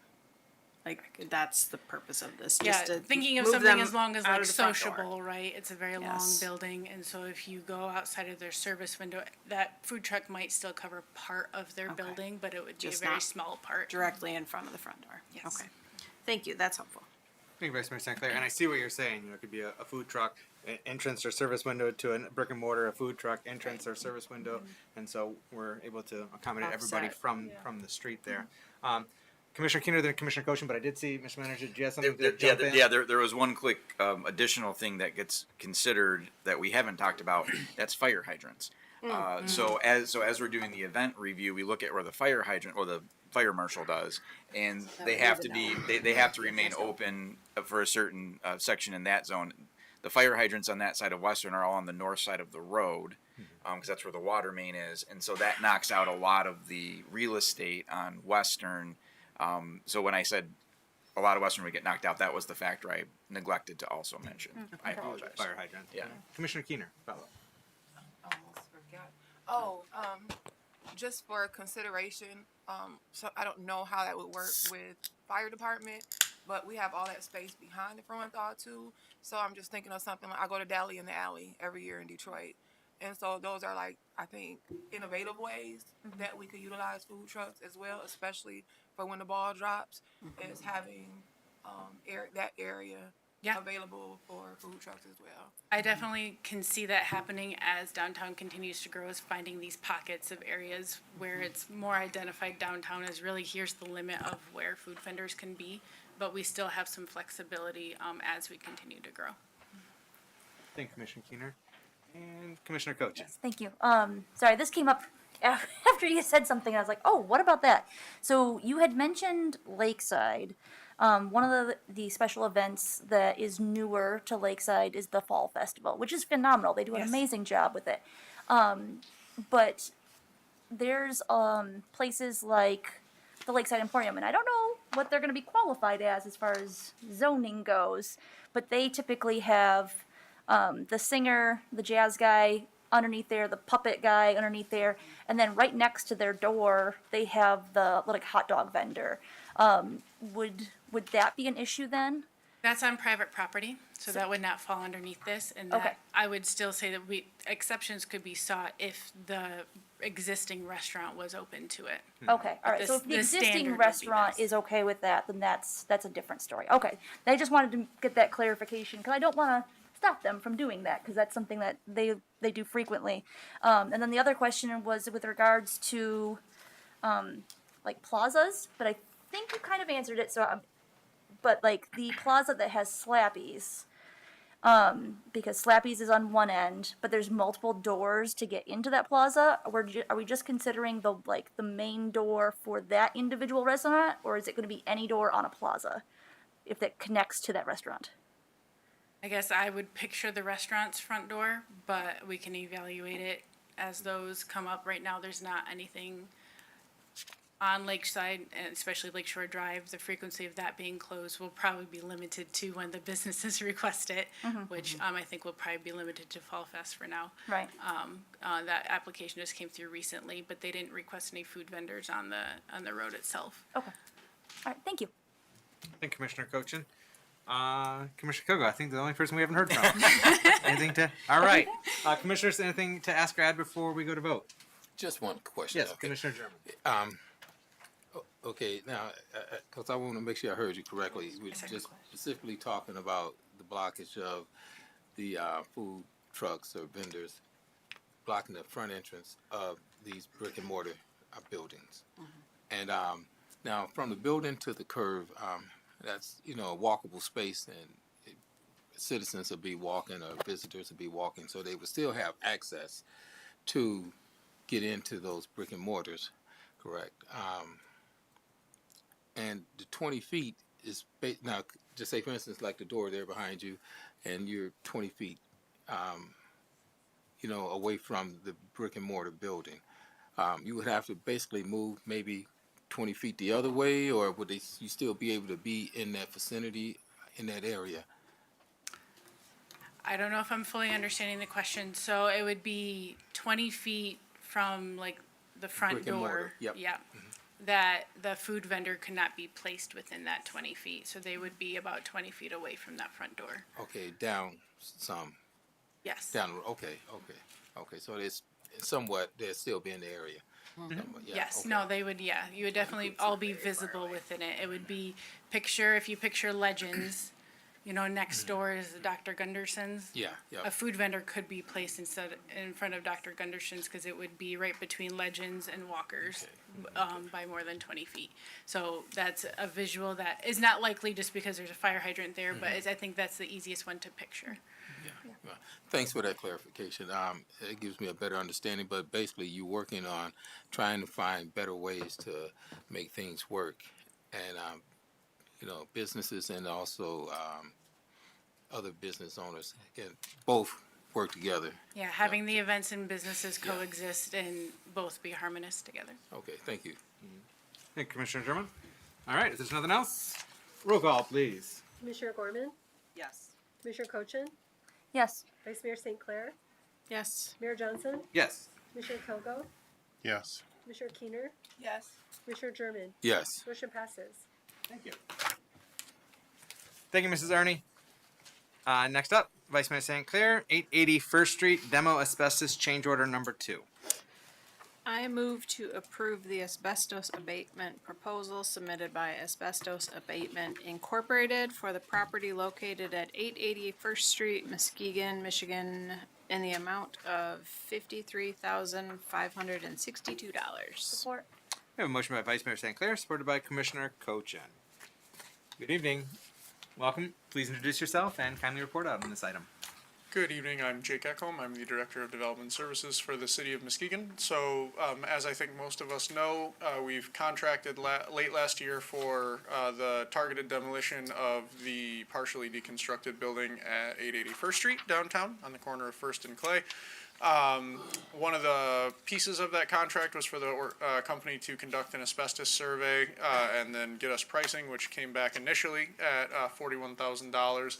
And upon beginning demolition after that initial abatement on the roof, they found additional materials under the first building's upper roof layer, so something that was not visible or easily recognized in the initial asbestos survey. That required taking additional samples all throughout the roof system because this particular material sometimes was used simply as a liner around the perimeter of a roofing system, or in rare occasion could be used for the entirety underlayment of a roofing system, which would have been very expensive and not ideal. So they had to do several targeted samples, which then had to go to the lab and be returned. Fortunately, it's only the perimeter of the roofing system in question that has asbestos content over action levels. And so that is what's before you today, is a change order that would allow an invoice, effectively creating a change order that would allow for the continuation of work and abatement of that material. Thank you, Director Eckholm. Vice Mayor St. Clair. Thank you. So I think the, $1 million question that everyone wants to know is, if we approve this tonight, when will they tear the building down? That's a good question. So, yeah, we're definitely way over our skis on our initial timeline, and it's due to the abatement. There had been some abatement done when the building was defenestrated and the facade was removed quite a few years ago, I think 2018, before my time here, but there was no asbestos survey done after that. And so we were kind of walking in a little bit with a question mark as to, hey, what is here and what's present? So we're not meeting our timeline we had hoped for, which would be effectively infilling our pocket park by now. That being said, we have a standing meeting with the contractor to just make sure we're keeping appraised of progress. And they say it'll be relatively quick to actually deconstruct the building. Another reason this was relevant was in the event that that roofing system and some of the materials on that initial lower building had to be removed, that was gonna mess up their demolition plan because they plan to stack some of those materials so they can drive their equipment up onto it to reach the taller building. And had they had to do a targeted removal to a controlled landfill of all that stuff, we probably would have been looking at more costs because we would have had to do more crane-oriented equipment. And so as of now, once this abatement is done, we anticipate proceeding with deconstruction. I think we're talking about a matter of probably somewhere between 4 to 6 weeks. So by summer, the building should be gone? In summer, yeah. You know, Yeah. God willing, and the creek don't rise. Yeah, that's our hope. And so I think we're going to be absolutely, through May and into June, seeing it continue to go down. And then the plan is effectively to backfill it with clean dirt, topsoil, hydro seed, and then install effectively a picnic area, and then issue a request for proposals for folks to do a project on that site. So make it a nice space for people to eat lunch and relax until such time as we have an identified project. All right, thank you. As a point of clarity, I should also mention, we are seeing increased costs here, but I should point out that we did divert, I think, 167,000 and change from our Arena Art grant to this project, and so we're still within 50% of our costs being recovered even with this change order. Excellent. Commissioner Cochin. Yes.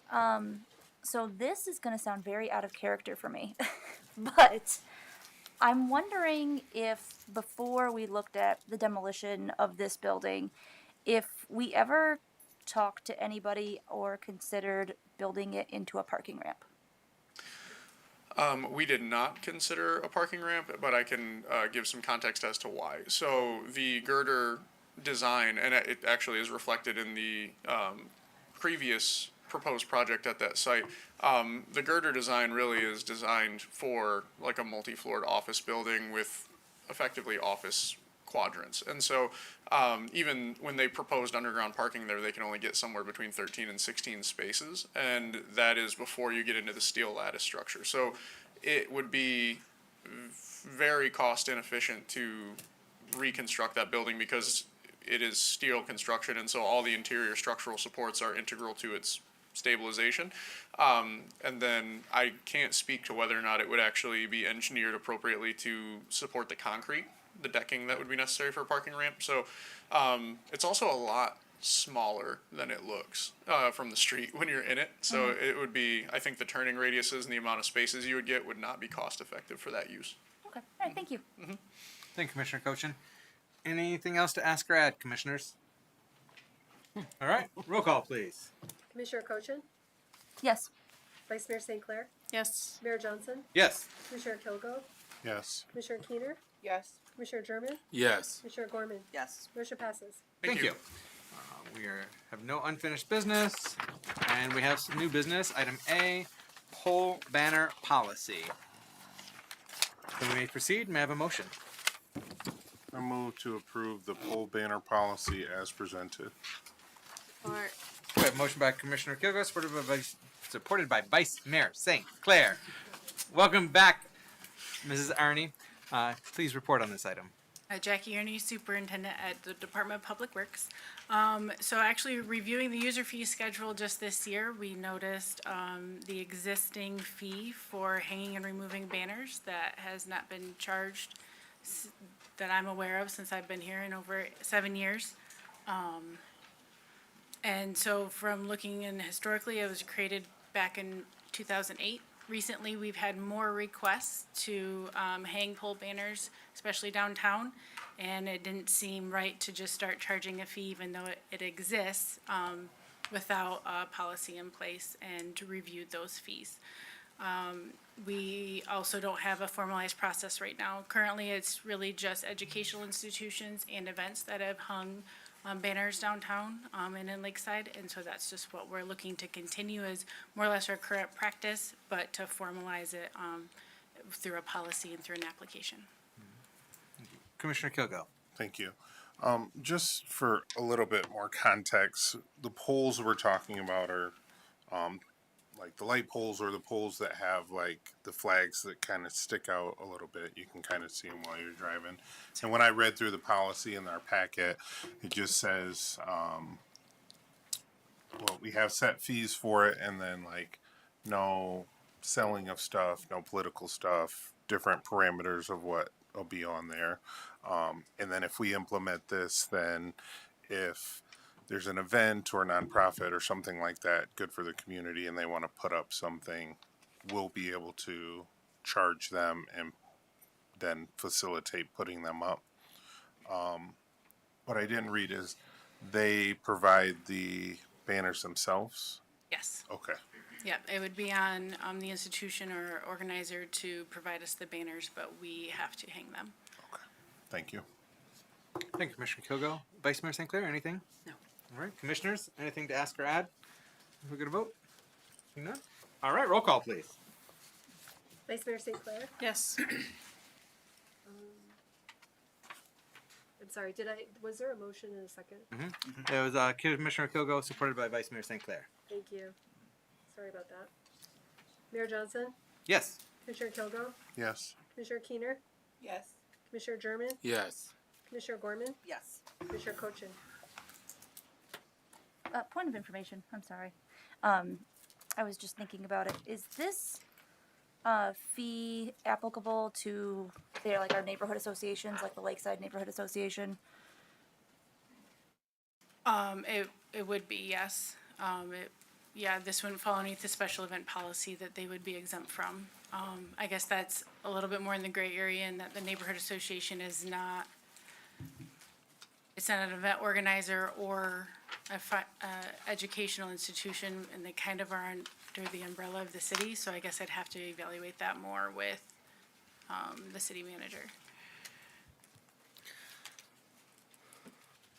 We are mid-vote. We really shouldn't be Oh, picking sorry. this apart and discussing this at this Okay. point. We're in roll call. Okay, sorry. I'm gonna say no then. So you can abstain because you lack information, but on this. But No. our policy says you can abstain if you lack information. So there's two ways you can abstain. There's one, because there's a conflict of interest, and two, because there's absence of information, and you can express what that information that you're lacking is. But that is what the commission policy is that you may abstain for lack of information. So, but you voted no. Yes. All right. Motion passes. Thank you. All right. Next up, we have a suggested, so commissioners, as you know, we reviewed and discussed our park rules at the last commission meeting, and the one rule of contention was rule number 4 with regard to smoking and vaping. We did adopt that rule and rules, and I had some inspiration. I recently, not this past weekend, but the weekend before, went up to Traverse City, Torch Lake, Charlevoix, Petoskey area, and was looking at the different parks and waterfronts and marinas, just looking for some ideas and inspiration that could be applicable here. And one of the things that I noticed was on the signs in Petoskey, where on the columns it had indicated like tobacco-free environment. And so it got me thinking that perhaps for our master park rules of having something more succinct and more positive reinforcement versus the language that we ended up adopting last commission meeting, and that language we did adopt was smoking and vaping restrictions, no smoking or vaping within 100 feet of playgrounds and pavilions. And so the thought for refining that is, one, getting more succinct in our rule on the sign, and the language that's suggested is to go with respect smoke and vape free areas. So much more succinct. Respect smoke and vape free areas. And then signs or indicators around our park system would tell you where this is a smoke and vape free area. You know, whether it's language on a sign saying this is a smoke vape free area, or in talking with our parks and rec director, having a symbol which would indicate that this is a smoke and vape free area. And so this is language that's more succinct and perhaps more accessible.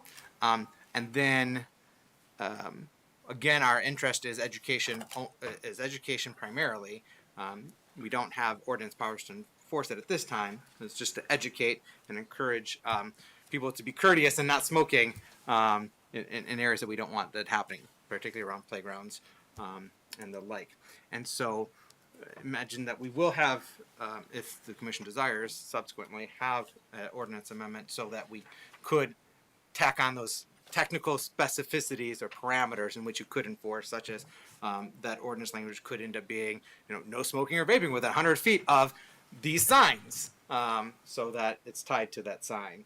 But this is just language that would go on the master park rules, and it's just a refinement from still the same intention from the last commission meeting, but a refinement of that language and how it's presented and being more succinct as well.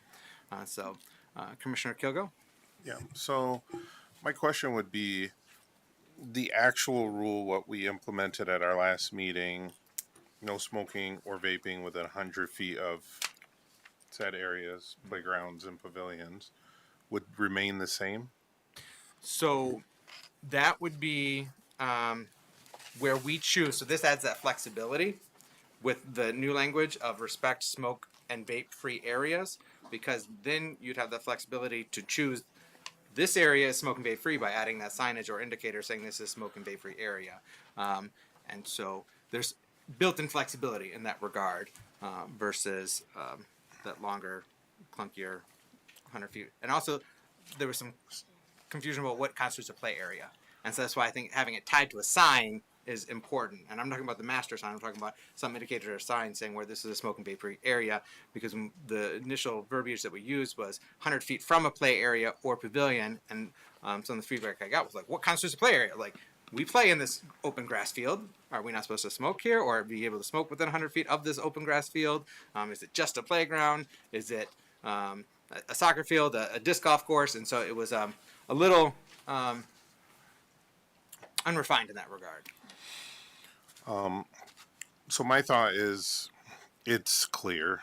No, I would rather just leave it alone. I like this. Please respect smoke and vape free areas. If that was added to a master sign at like the front of the park, but like the actual rule number 4 that we had in the park rules at our last meeting, I think that is pretty clear.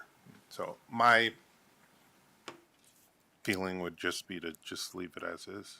So I think, Commissioner Kogo, you indicated that if it were on the master sign, you'd like that, but you appreciate the specificity as well. So that can be squared with what I'm suggesting, where we do have that, what you indicated was a preferred language on that master sign, which is respect smoking-free, vape-free areas, and then have the ordinance language with that specificity of no smoking or vaping within 100 feet of signage indicating that it's a smoke and vape free area. Right. So then my last question would just be, then we wouldn't have to vote on it necessarily. I think we would have discretion to add respect smoke and vape free air. Like we could put a sign on the door outside of City Hall that says respect smoke and vape free areas. It's not part of our park rules. We set our park rules.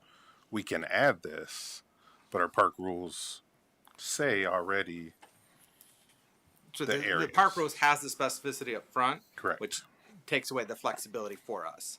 And where if we are having the more general respect smoke and vape free areas, we can have the techno specificity in the ordinance and have that flexibility of identifying where we want the smoke and vape free areas, which could evolve, over time. But Vice Mayor St. Clair?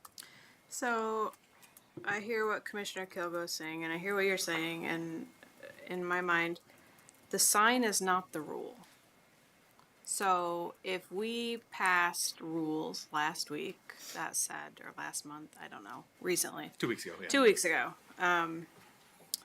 that there's no smoking or vaping within 100 feet, was what we passed tied to an explicit statement that those rules will be duplicated exactly on a sign, or is that the rules? No, that's going on a sign, and that's why I'm suggesting. But is that more what we succinctly. voted on? Yeah, that it is would, what we- that it would explicitly Yep. go on a sign. Yep, that will go on a sign. So that was tied to hardware specifically. Yes, yeah, and that's why I'm thinking having similar language, more accessible language, but also giving us the flexibility versus that technical explicit language on that sign as written.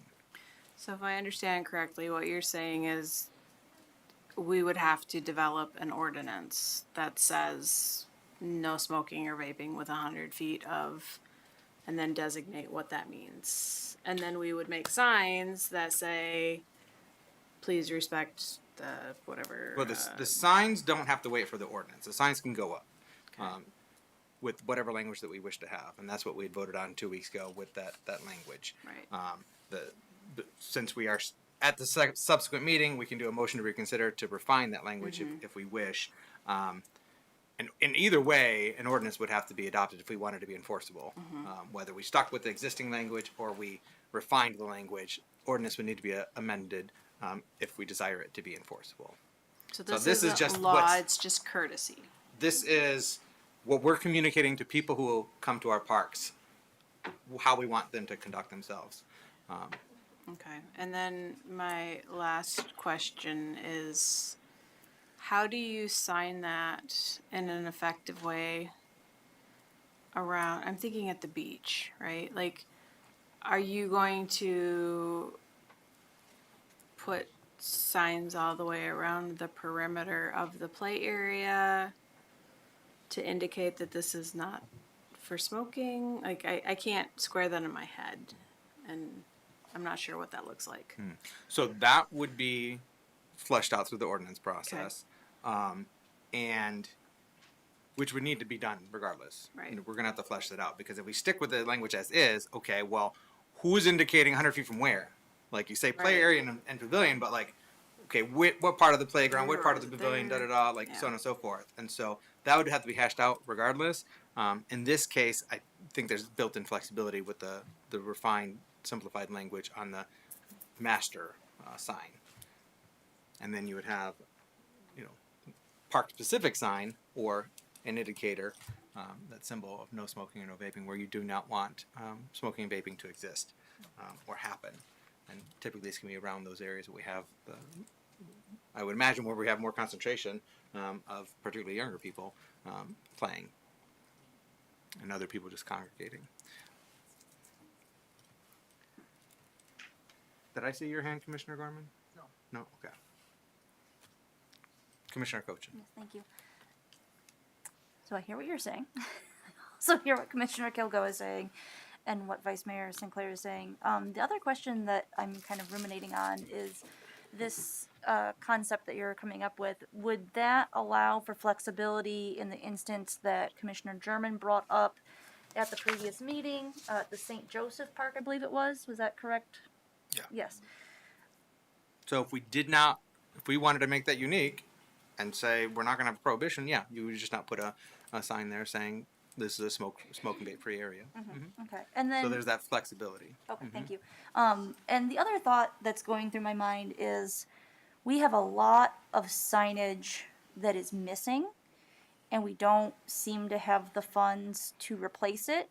And this sounds like it's going to be a lot of extra signs. Do we think we can actually do this? So that'd be a question for administration. I'll point out that we just approved a contract for buying a lot of signs across our city, both for parks, both for wayfinding to our public access waterfront sites, signage welcoming people into our community, and signage with regard to the winter parking rules. And so the signage is already moving forward with the park signs, like that's already happening. We just need to refine this. That's why we have to do this now if we want to do this, because we're moving forward with making the signs.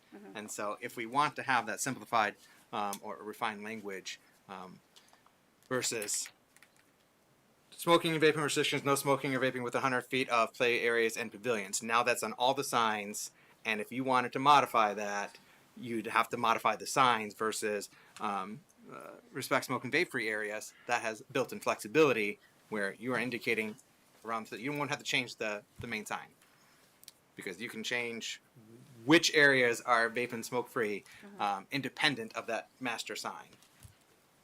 Right, okay. Commissioner German. Yes, thank you, Mayor. I voted no on this because, again, I really didn't think it was well thought out. it didn't give everyone the opportunity to really enjoy the park, and I heard the word designated a few times. I suggested that a designated area be part of the conversation. But the sign that you're talking about, if once that proposal was passed, if I heard you correctly, we will have a sign saying no smoking within 100 feet of the certain area of the playground. It would be an indication that this is a smoke and vape free area. Okay, on the proposal that was presented, that was voted on, that passed. Oh, the one that passed? Yeah. The master sign says smoking and vaping restrictions, no smoking or vaping within 100 feet of play areas and pavilions. And so that would be going on the master sign. Well, I think that's And then pretty clear. That leaves it open-ended, though, of like what constitutes a play area and whatnot. And then it would mean, because there was some concern, as Commissioner Koshin pointed out, that you'd raised last meeting about, well, that would preclude that at St. Joe's Park. So if there was a desire to treat that differently, you could with the more flexible language. Well, 100 feet, they would actually be out of the park. So, and I stress the fact that some people have disabilities and things like that. And again, I really stress that a designated area would have probably been the appropriate thing to do, and it doesn't have to be around children at a playground where citizens could still, or smokers or vapors, could still utilize the park.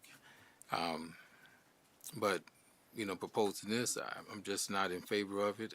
I wasn't in favor of not allowing citizens to utilize that public park, and most of them are taxpayers too. So I just felt that it wasn't an equitable decision for allowing people that smoke or vape the opportunity to enjoy the park in an area away from children or playgrounds. So I'm not in favor of it, Mayor. Thank you, Commissioner German. Yep. Commissioner Keener, Commissioner Gorman, do you have anything you wish to add to this conversation? I was away for this vote. I was not in favor of it if I were to be here. So I struggle with this all the way around. Do you see, so you weren't in favor of the previous version, do you see this as better at all, or you still don't like any kind of restrictions or regulations around smoking and I just vaping feel like in whenever a you park go system? to a park and you see a no smoking sign, you know you can't smoke anyways. So it's neither like here nor there, the verbiage to me. But I understand trying to get the verbiage down packed for now. But whether it's a cigarette with a cross through it, then you know not to smoke there. So I'm not swayed either way.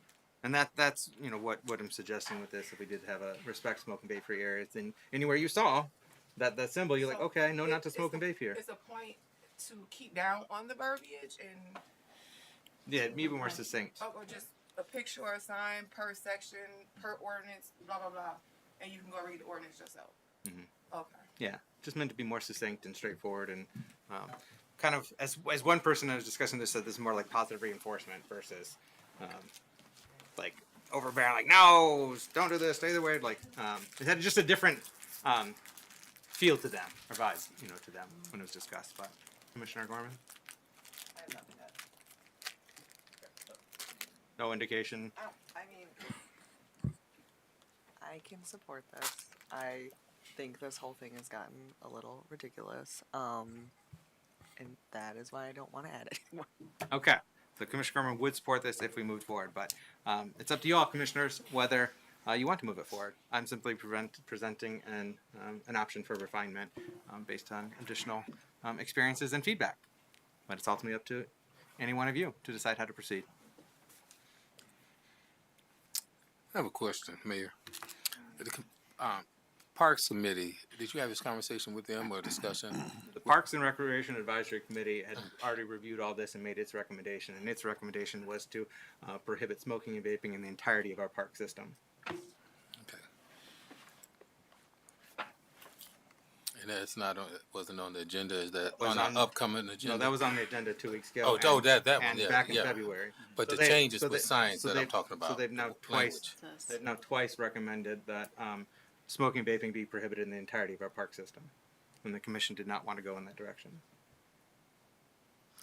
So the 100 feet basically, just say for instance at the Pier Marquette, that park, the beach or whatever, how does that impact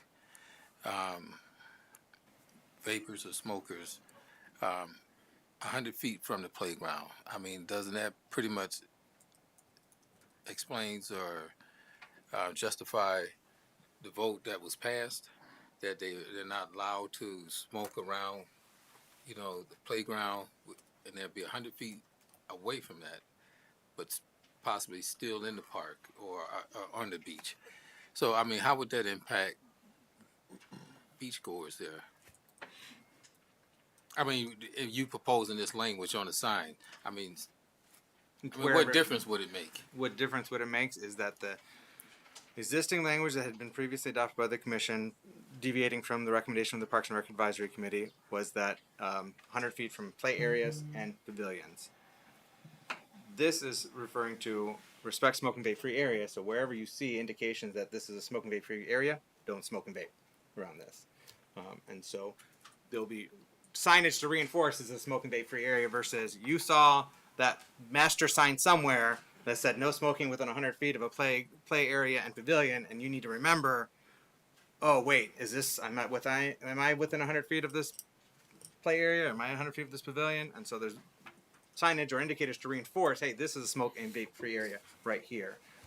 And similarly, we actually already have on the ordinance one area of our park system that is smoke free, and that is at Pier Marquette Park. It's not the entirety of Pier Marquette Park, but there is a section at Pier Marquette Park that was adopted by the commission in the first decade of this century. I can't remember the year. I want to say 2008, but I could be wrong on that. But I know it's the first decade of this century. The city commission, Warmington was the mayor at the time. The city, I don't think you were on the commission yet, Commissioner German, but the commission then created a no smoking area at Pier Marquette Beach around the concession stand. It was like to this marker here, but to my knowledge, it's never really been enforced. It was created. It actually is an ordinance. It could be enforced, but it never was. So if we were to adopt this language of respect smoke and vape free areas, now we can put up no smoking this way, no smoking this way at Pier Marquette to reinforce that this is a smoke-free section of the beach. It ties into, so this language would align and tie into existing ordinance with regard to Pier Marquette. Commissioner Kilgo? I just had a point of information. One of the commissioners would have to make a motion to reconsider. Yeah.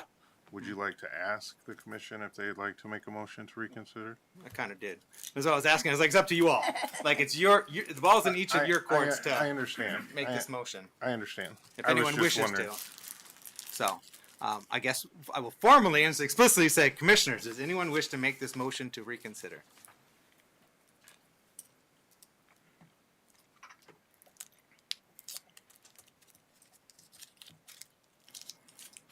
All right, I guess not. So, okay. We will stick with the... I really think that's a mistake, but we will stick with that clunky language, and it's going to be difficult, but okay.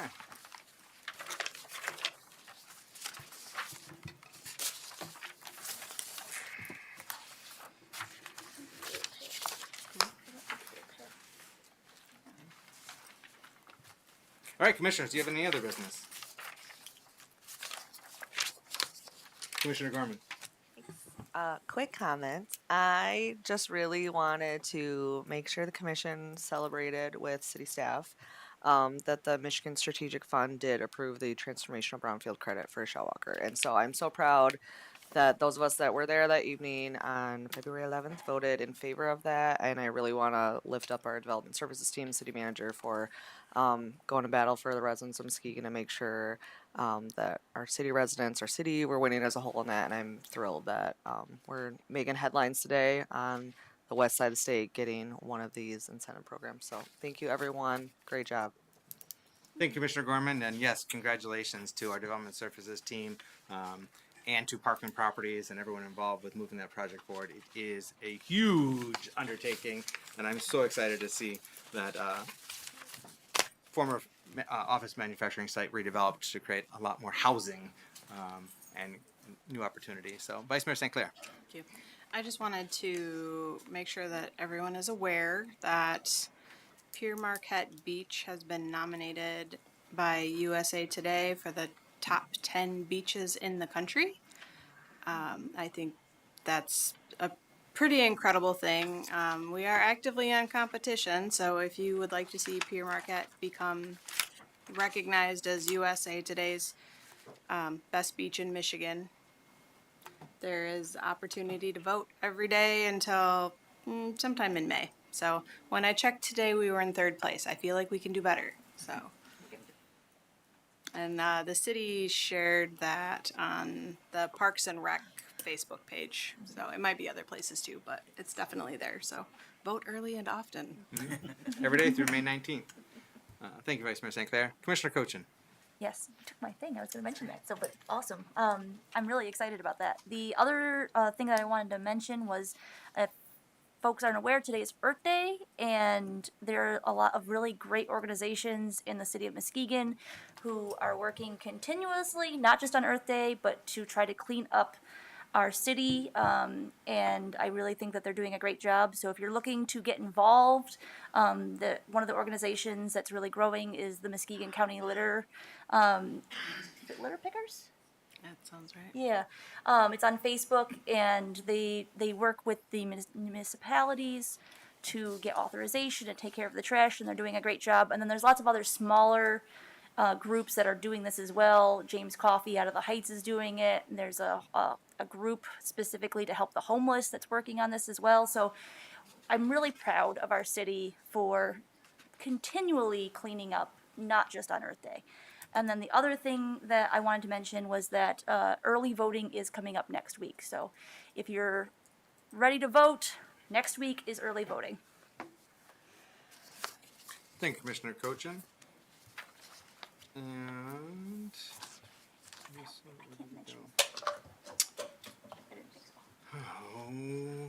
where did it go?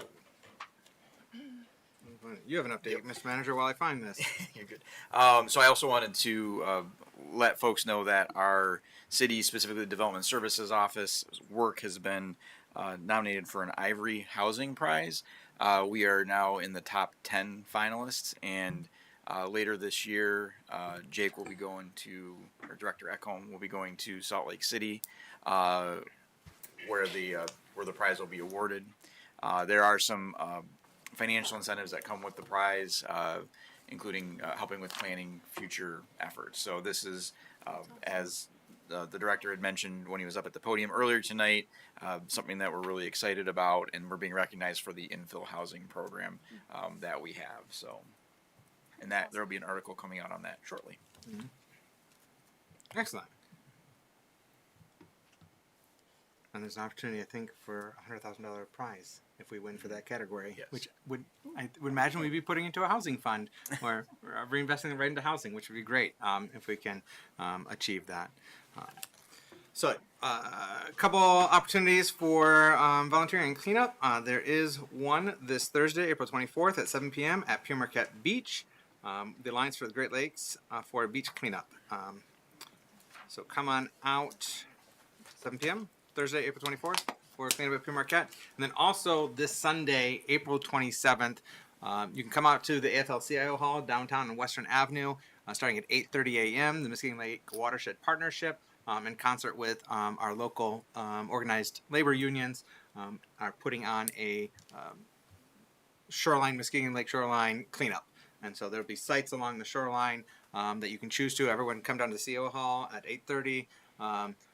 Decide which area of the lake you want to go to. I want to say there's like 16 sites around Muskegon Lake to go to, and then you can pick your spot, go with the team lead, bring gloves, be prepared for the weather, and we'll go out there and clean up different sites and return to the CIO Hall afterwards. So if you're interested in doing that, come on out this Sunday, April 27th, 8:30 a.m., AFL-CIO Hall on Western Avenue. All right. Anything else, commissioners? Oh, all right. So we're going to go to general public comment. We've got a lot of forms here. First up, we have David Flickma joining us from the Lakeside neighborhood. Good evening, sir. You have up to 3 minutes to provide your remarks. Good evening. I'd like to talk about Pure Marquette Beach, and you guys have done a great job down there. It looks really good. Been here all my life. Go to the beach pretty much every day down there. I'd like to talk about the parking and just some areas like the filtration plant out there. I know you got barriers up there, cement barriers. One end of that could be used for parking. There's at least 10 spots there, and the fishermen love to park there, but we put barriers up. I know there's some undermining going on, but right now there's a whole beach out there in front, so it should be pretty solid there. And those are over 1,000 pounds a piece, those barriers. A car footprint, each tire is approximately 800 pounds, average car. And another parking area is where they have it blocked off in the middle of the ovals. There's a gate there, it goes right through straight to the pier. And there's that area in there. You could probably fit 50 cars in there. I don't understand why that's not being looked into or looked at. Just don't get it. Checking into that. Also, for emergency purposes, and I know a lot of people won't like it, but we are developing the new area behind Bluffton Bay, and there's a street that goes up. And why can't there be a connecting road back into that where the condominiums are? That way you could have two flows of traffic in there. And if you have an emergency in there, you can actually get an emergency vehicle through. Right now, you have an emergency down there with all the traffic, there's just, it's a mess in the summer. They have trouble getting through. I'm sure that would be a big benefit to people and big benefit to traffic in that area. Also, there's no signs for Doggy Beach. There's one sign at the curve, little plaque, says Dog Beach that way, others that way. Well, you could put a sign down there by the oval that says Dog Beach that way. One at the end of Sherman, or before you get to the Curse Park, it says Dog Beach over here, or right on the Curse Park sign.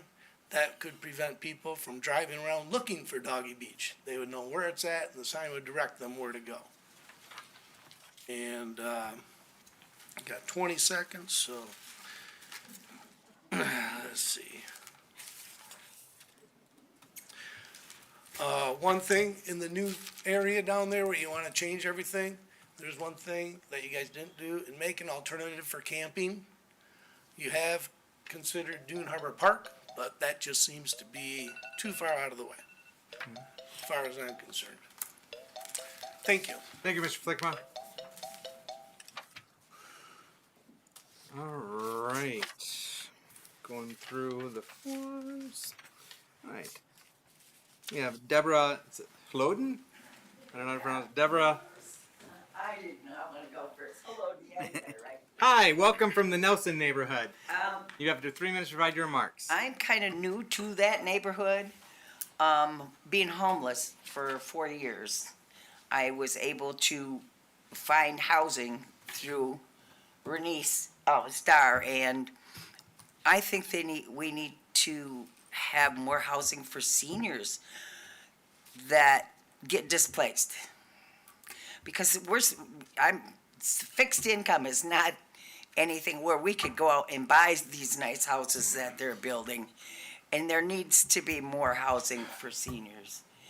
And I'm very happy where I'm at, but I don't want to live there all my life, so. Thank you. Excellent. Well, thank you for joining us this evening and sharing your perspective. All right, we have Lola Walburn joining us from the Nelson neighborhood as well.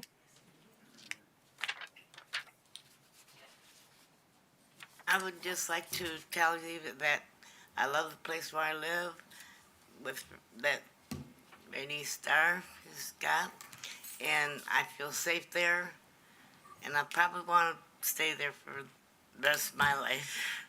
I'm pretty old as it is, so. Well, thank you, Ms. Walburn. Oh. I've lived here for about 27 years.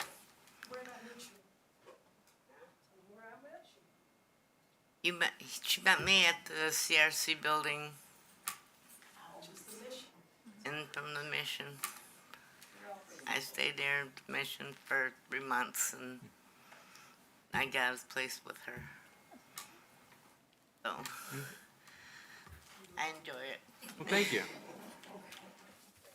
Appreciate you joining us to share that. All right, we have Kenneth Clay.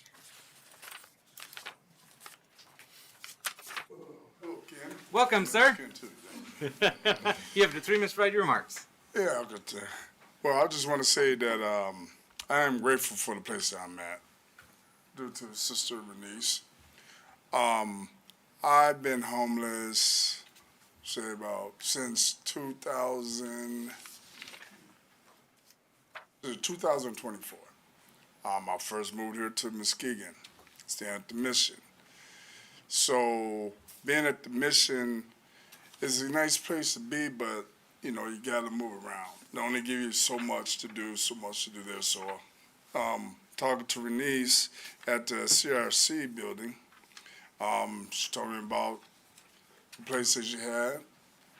I took it.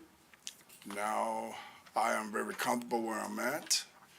Gives me an opportunity to visit Muskegon. I'm from Wisconsin, so I'm from Green Bay, Wisconsin. And being in the Muskegon Heights gives me a time to explore the history of the Muskegon area, especially the Heights area. But I am very grateful.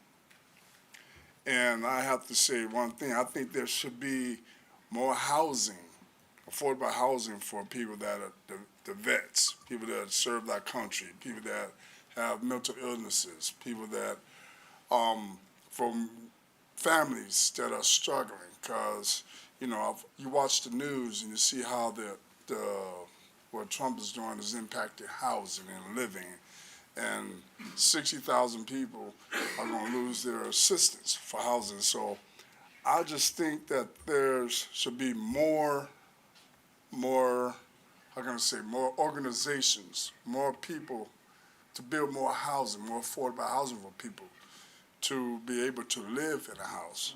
Because in Traverse City, that's how I came from too, $1,500 to $2,400 a month for a 1-bedroom. And you have to work at least about 3 or 4 jobs in order to cover $1,500 to $2,400 a month. And where I'm living at, it's very cheap, it's affordable housing, and I just wish that. Tell them how much you pay. I pay $450 a month. $450 a month. Now that's cheap, and it's very affordable. I could stretch my money, and you know, I'm grateful to be there. I wouldn't want to live anywhere else but there. I cook. That's my profession. That's what I do. And that's about it.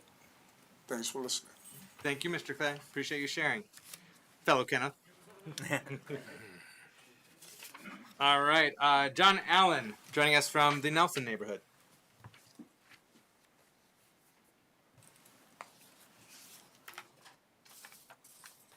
Evening. Good evening. Excuse me. Just wanted to reiterate Happy Earth Day and great work to the members of the Muskegon County Litter Cleanup, the group on Facebook that we're both part of. Just kind of wanted to drive that home. It really, a single piece, a single bag, that group shows what, you know, it's the little things. You know, we can look at the big efforts and applaud those, and I do. But it is the little work by everyday members of this community that continue to make it more beautiful. So a big Earth Day shout out to them. On that, I'd also like to acknowledge a lot of the residents I've been seeing around Hartshorn Park with myself, picking up the various trash. It varies from construction to, you know, residential fishing trash, but we are working really hard to keep that pretty beautiful, and especially like to thank the members of Hartshorn Marina staff, Tony and William and Jake. They're doing a great job getting it cleaned up and ready for the season. So I'm very excited to have the boat in the water and look forward to all the beauty the summer ahead of us has. Mainly, I just kind of wanted to touch on the issue of the bike path that's, I've brought up here before. I know it's a complicated, ongoing type issue, but it kind of just needs to be reiterated every time we meet here that the shoreline trail, the city-owned, is not even started, let alone near completion like we were supposedly promised on May 1st, I think, by the developer. And, it's, I hate to bring it up, but really, like, a member of my family who used that trail was, she was well and alive, was diagnosed and passed away even surviving a diagnosis of cancer, and before we've even got this trail back open. And I know she, like many people, would really just like to see some expectation of completion. I mean, I understand there's safety issues and this and that, but we're going on 2.5 years. And if you've been down to Hartshorn Park, I believe Commissioner Cochin and City Manager Seifert, a few of you have been down there. That section that's supposed to hug right along the small boat basin, there's no forms poured. I mean, it's not, and that is incumbent in, I believe, of the PUD, let alone the cooperative use agreement, and it's something that we should look at a little bit more closely, because the further along it goes, the more people kind of forget that is our property, and that's where it's supposed to be, not just reopen and establish, but we're supposed to, have high quality access. And right now it's a dirt field, and unfortunately the clear-cut peninsula doesn't exactly look much better. So I hope that we can push forward on that part of the project. It's a wonderful park, and a lot of people use it and love it, obviously myself, and hope we can do that. Thank you. Thank you, Mr. Allen. Next up, we have Philip Miller.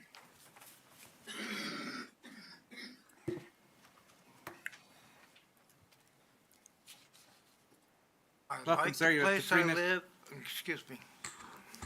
Excuse me. I like the place I live. I almost didn't get it. Was there homeless for almost a year and a half. I'm planning to stay there, thank you.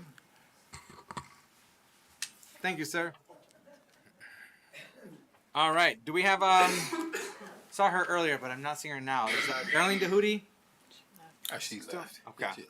And Franny Starr, joining us from the City of Northern Shores. Welcome. You have 3 minutes to provide your remarks. Hello, Mayor Ken and the crew. I'm Renee Starr, the pastor and executive director of Open Gates of Grace Ministries. And I brought the guys and girls down today just to let them see how the city works and how you operate. And so they were really happy where they heard a lot about housing, because housing has been, these are the people on the front lines. Every single one of them have lived in the mission. Every week on Mondays, in between rehabbing our beautiful church, which we were quoted $1.5 million project that I'm doing for free because I'm a licensed contractor. We took $100,000 of the city's money, and we have nearly 80% of it done, and the only thing we don't have done is the big ticket items like fire suppression and all those things. But God is making a way for us. But in between that, every Monday I go down and I coach at the mission. And these are the faces, everyday people who, because they're on Social Security, I'm really the only thing between Section 8 and homelessness. And so I go in there, and they'll say to me, in fact, I believe Angelique, one of the coordinators of the mission, sent me Ken a couple weeks ago, and we're it. Now, there are other organizations, we're not organizations, people who are renting to these people who half of our people won't even live in those places because they're slums. And In our organization, this is actually an affordable housing program where I teach them how to be a better person. I minister to them. I was so excited. I was sitting here, one of our ladies who couldn't be with us today, she just had knee surgery. So I went in and talked with her to see how she was doing. And the first thing she said, while we were here and here, she said, "Thank you, Renice. I appreciate you coming in, checking in on me. Seeing your face makes me know that you really care, and I'm sending big hugs." We have a woman who's been with us. She's paying $600 a month. Our prices are from 4 to 6. Everything is included because they're in a program. She got affordable housing, Section 8 for $200. She refuses to leave. We're transitional as well, so we help people leave if they want to or can get cheaper. I can't get her out of there. And I said, "Why won't you leave?" She said, "Because this is my family, and I love you guys." We have parties at least 2 to 3 times a month. We enjoy life, and we teach them affordability, and that life is more than just paying rent or anything like that. Life is about living, gaining new relationships, and gaining friends. And we hope that you guys will continue to support us. Thank you. Thank you, Ms. Starr.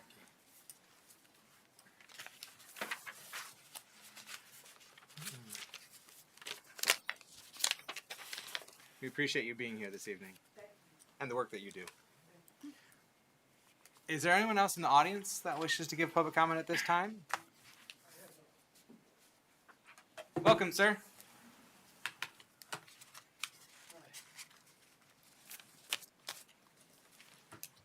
Mark Paletti joining us from the Beechwood Bluffton neighborhood. Or just Bluffton if you want to narrow it down. Welcome, sir. You have 3 minutes to provide your remarks. Okay, hey, thank you. I'm excited to hear about what you're doing. I'm here every Wednesday with peanut butter and jelly sandwiches. We ride our bikes and drop them off over there, but What time? We're there at 11 Wednesdays. it varies, but 11 till 4 in the afternoon. We leave them at the food pantries too. But it is an important issue that we get housing. We have a lot of emphasis on trying to attract wealthy people, but I think it's inadequate what we're doing there. But what I'm here for is mostly about the idea of preserving our public lands. I've always thought that once we lose them, we don't really get back in this environment now that we have sort of an oligarchic phenomenon with all the wealthy trying to take everything and trying to convince people that the private sector will do it better. I think it's a big mistake to lose our that campground. I mean, Fisherman's Landing in particular. It's a unique thing. If you look up an outside magazine, it's like sort of a premier adventure travel magazine, you ask about urban camping, you don't find urban camping. And here we are in Muskegon. We have these assets that I don't think we realize what we have here a lot of times. And I always feel like we're selling ourselves short.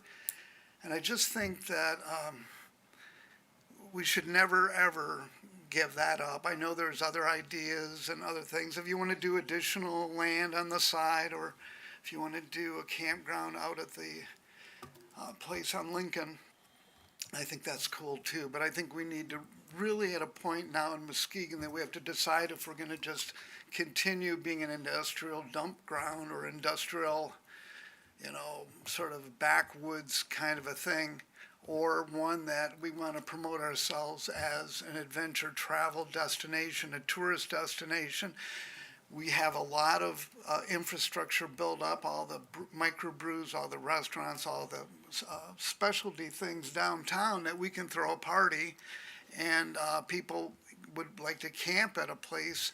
They could ride their bike up and enjoy these areas. And if we promote ourselves in a different way rather than always trying to attract the $400,000 purchaser or something else, we have a phenomenal thing in that, and to give it away, I think is a big mistake. So please don't vote for giving that up. Thank you. Thank you, Mr. Paletti. Is there anyone else in the audience that wishes to give public comment at this time? Yeah. If you could share your name and if you are a city resident, which neighborhood you're coming from, or if you're from another I'm from township. Grand Rapids, Michigan. My name is Nathaniel Williams. Like I Welcome, said, sir. Thank you. Like I said, I didn't expect to come up today. I just came down to here, and I've been watching online for over a year. And so, one thing I would like to say is I'm a founder of a social enterprise. It's a housing program. It's called the Willing Vessel, L3C, in which I would help facilitate a positive environment which fosters onboarding individuals through a strategically structured L3C whose ideas and concepts are equipping livelihoods through social, economical, and environmental responsibilities to benefit society. Now, all that being said, I really love what you're doing here as far as the supportive housing, and that's what I provided. Coming from Grand Rapids and hearing about a lot of things that are being asked about or wanted in your community in Muskegon, we have a lot of things going on in Grand Rapids with affordable housing developers, the light tech, the hybrid of light tech and market rate housing. A lot of that stuff is being tackled in Grand Rapids or in other places. I'm currently in the process of moving to Muskegon, and so that's why I've been chiming in a lot. And so it's kind of hard to find a place. I'm aiming for the Nelson downtown area, and so I just took a job at Dean Transportation, and I'm just getting in that process. And I was hearing about other stuff earlier with Grand Rapids or people, non-locals moving into town, and so I'm one of those people, and I understand coming from Grand Rapids, the Third Ward District, going through the gentrification process and stuff like that. However, I just happen to be one of those people who wasn't affected, but my ministry actually helps to push people through that cycle of how do we equip ourselves to prepare for change in the community. And I just wanted to bring that up and just to introduce myself. Once again, I'm Nathaniel Williams. I'm coming to Muskegon as a homeowner and potential business owner. Thank you. Thank you, Mr. Williams. Appreciate you joining us this evening and your interest relocating here and getting involved with our community. All right, anyone else in the audience wishes to give public comment at this time? Not a second time for general public comment, sorry. Anyone else who's not spoken already wishes to comment? No? All right. I'm happy to stick around and talk to you afterwards, but only one time for public comment. So we're going to go to the phones. It's 231-724-6721. This is general public comment. You're able to call and share whatever you wish with the City Commission. This is a time for you to express your input and perspective directly to the City Commission. It is not a time for Q&A or back and forth engagement. It's a time for us to hear from you. And so when you call in, please turn down any audio in the background, state your name, and if you are a city resident, which neighborhood you're calling from, and if you're not a city resident, which other township, village, or city you may be calling from, just so we have that context. And we'll give it a few moments.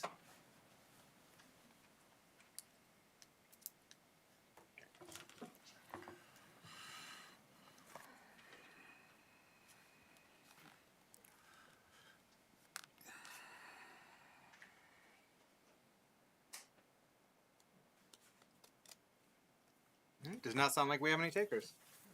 All right, commissioners, we have to go to closed session. We're not adjourning just yet because we have to go into closed door session. And so, who's got that motion? I move to go into closed session to consider material exempt from discussion and disclosure by state or federal statute, being an attorney-client communication. Support.